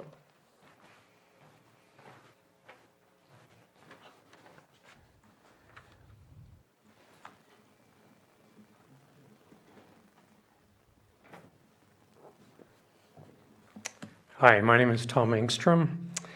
I've lived in Lakeport for 30 years. My family has camped at the Narrows Resort for more than 27 years.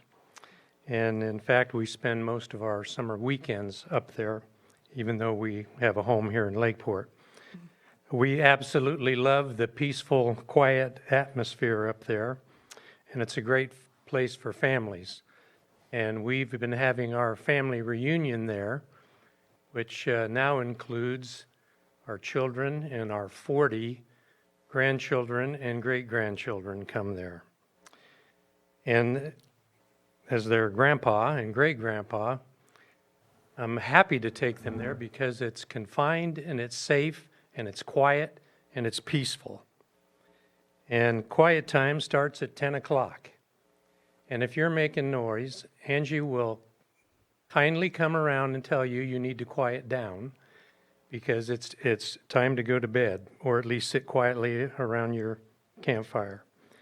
Blue Lakes Road, yes, it's been repaved, but it is narrow. It should be a one-lane road, but it's not. And it's dangerous. And if you go up there at night or you're leaving at night, it's extra dangerous. You don't need that traffic. Angie has a thing set up where if I'm coming in with a trailer, you don't come until after 3 o'clock. And the people who are leaving leave at 11 o'clock. And they go out toward Ukiah and they come in from Ukiah. So you don't have to worry about big vehicles coming down that road. The amplified music blaring until midnight is enough to force me and other people to quit coming and take our money and go camping someplace else. We go there because it's peaceful and it's quiet. And when the time comes, I urge you to deny this project. Thank you. Thank you for your comment. I could probably get a couple more if anybody wants to speak. I'm showing a time of 12:25, so we have a few more minutes.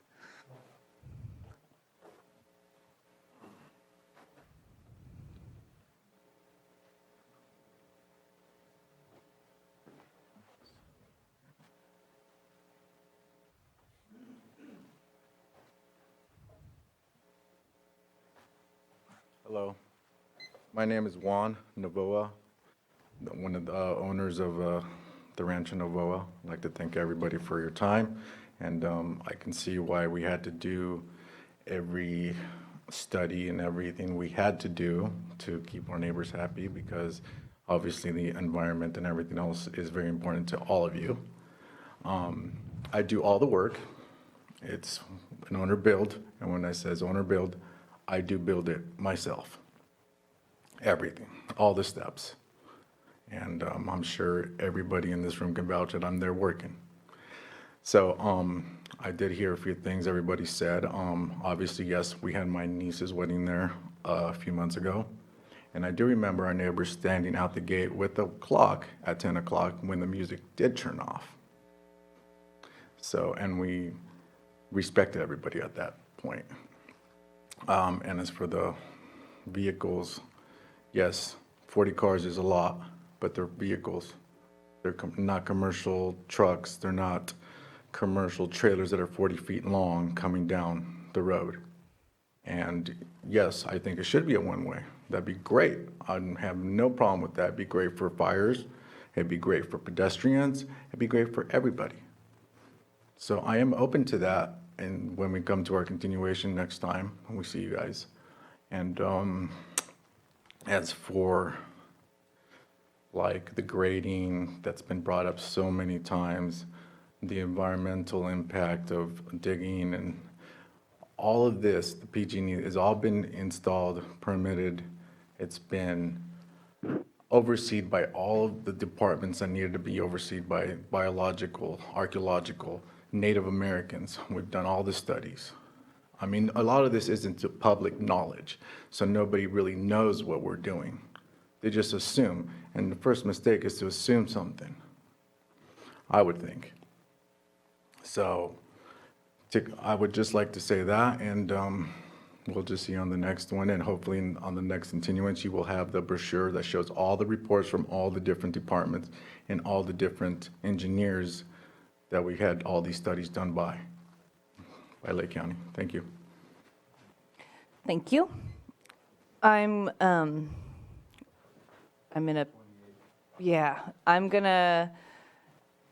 let you talk. Is what are you gonna talk? All right, I'll give you a little bit of time. Come on over and say your first and last name for me.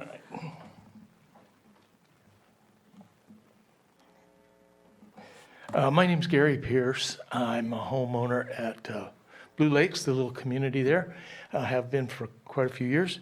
And I just wanted to go on record asking and hoping that this project isn't approved, basically for all the reasons that we've talked about, the danger, fire danger, the danger in the road, the noise pollution is terrible. It's a peaceful little community, and it's really a disruption to our community. So I'm really hoping that it's not approved, and I would like to go on record for that. Thank you. Thank you very much. Okay. All right, we are going to close public comment. And I encourage you all to come back whenever this continuance, you'll get notified again, I believe, kind of the same way. And it'll be public, it'll be just kind of the same way, but hopefully at that time, the applicant will have a full staff report, we'll have everything will be out for everyone to revisit and look at that time. So do we have to make a formal motion to continue since, yes, we do? Okay. So yes, again, I do appreciate everyone's input, and And I do encourage you to come back when we reissue the notice for this. And thank you for your patience today. Yeah, and everyone's patience, for sure. These aren't the most comfortable chairs that you're sitting in. Do we have a continuance date? They are continuing to a date uncertain, so we do not have a date scheduled at this time. But just please rest assured that you will be notified, and it will be a public hearing again. Madam Chair, I move that item 6E be continued to a date uncertain. Okay, motion on the floor is a continuance. A second. Okay, motion and a second. All in favor? Aye. Aye. All opposed? Motion moves to continue. Great. One other additional detail, please. If there is anybody who's present today who wishes to be notified personally or through the direct mail for a future public hearing, please see Ruby or Michelle after this meeting is adjourned in order to get us your email address, mailing address, so that we can make sure you get added to the notification list. Yeah, can I read my email? Certainly. For folks on the Zoom, because I see some hands up. It's Michelle with 2 L's, @irace, IRACE, @lakecountyca.gov. Thank you for that, Michelle. All right, so that actually concludes all of our agenda items, other than maybe an office update or, I don't know, something funny, maybe a joke. I have Good a very news? quick department update. Okay, we'll take your department update. Yesterday, we had our environmental impact report scoping meeting for the general plan and local area plan updates. Excellent. It went great. Yay. It was very informative. And also, last Tuesday, the Board of Supervisors did approve a 15-member General Plan Advisory Committee. GPAC. And the following memberships were identified for expertise in this area. We do encourage, I'll read that list in a second, but we do encourage any member of the public who wants to participate. We'll have 5 meetings over the next 3 years, but it's a great way to have feedback on the various documents as they get prepared.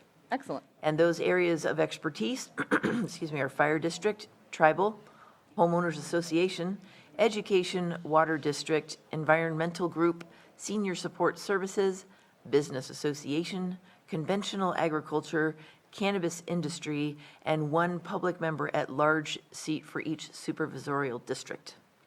Okay. The applications can be filled out online if you go to the county website, www.lakecountyca.gov, and go into the Board of Supervisors webpage. You'll see on the bottom right-hand side in quick links an advisory board application.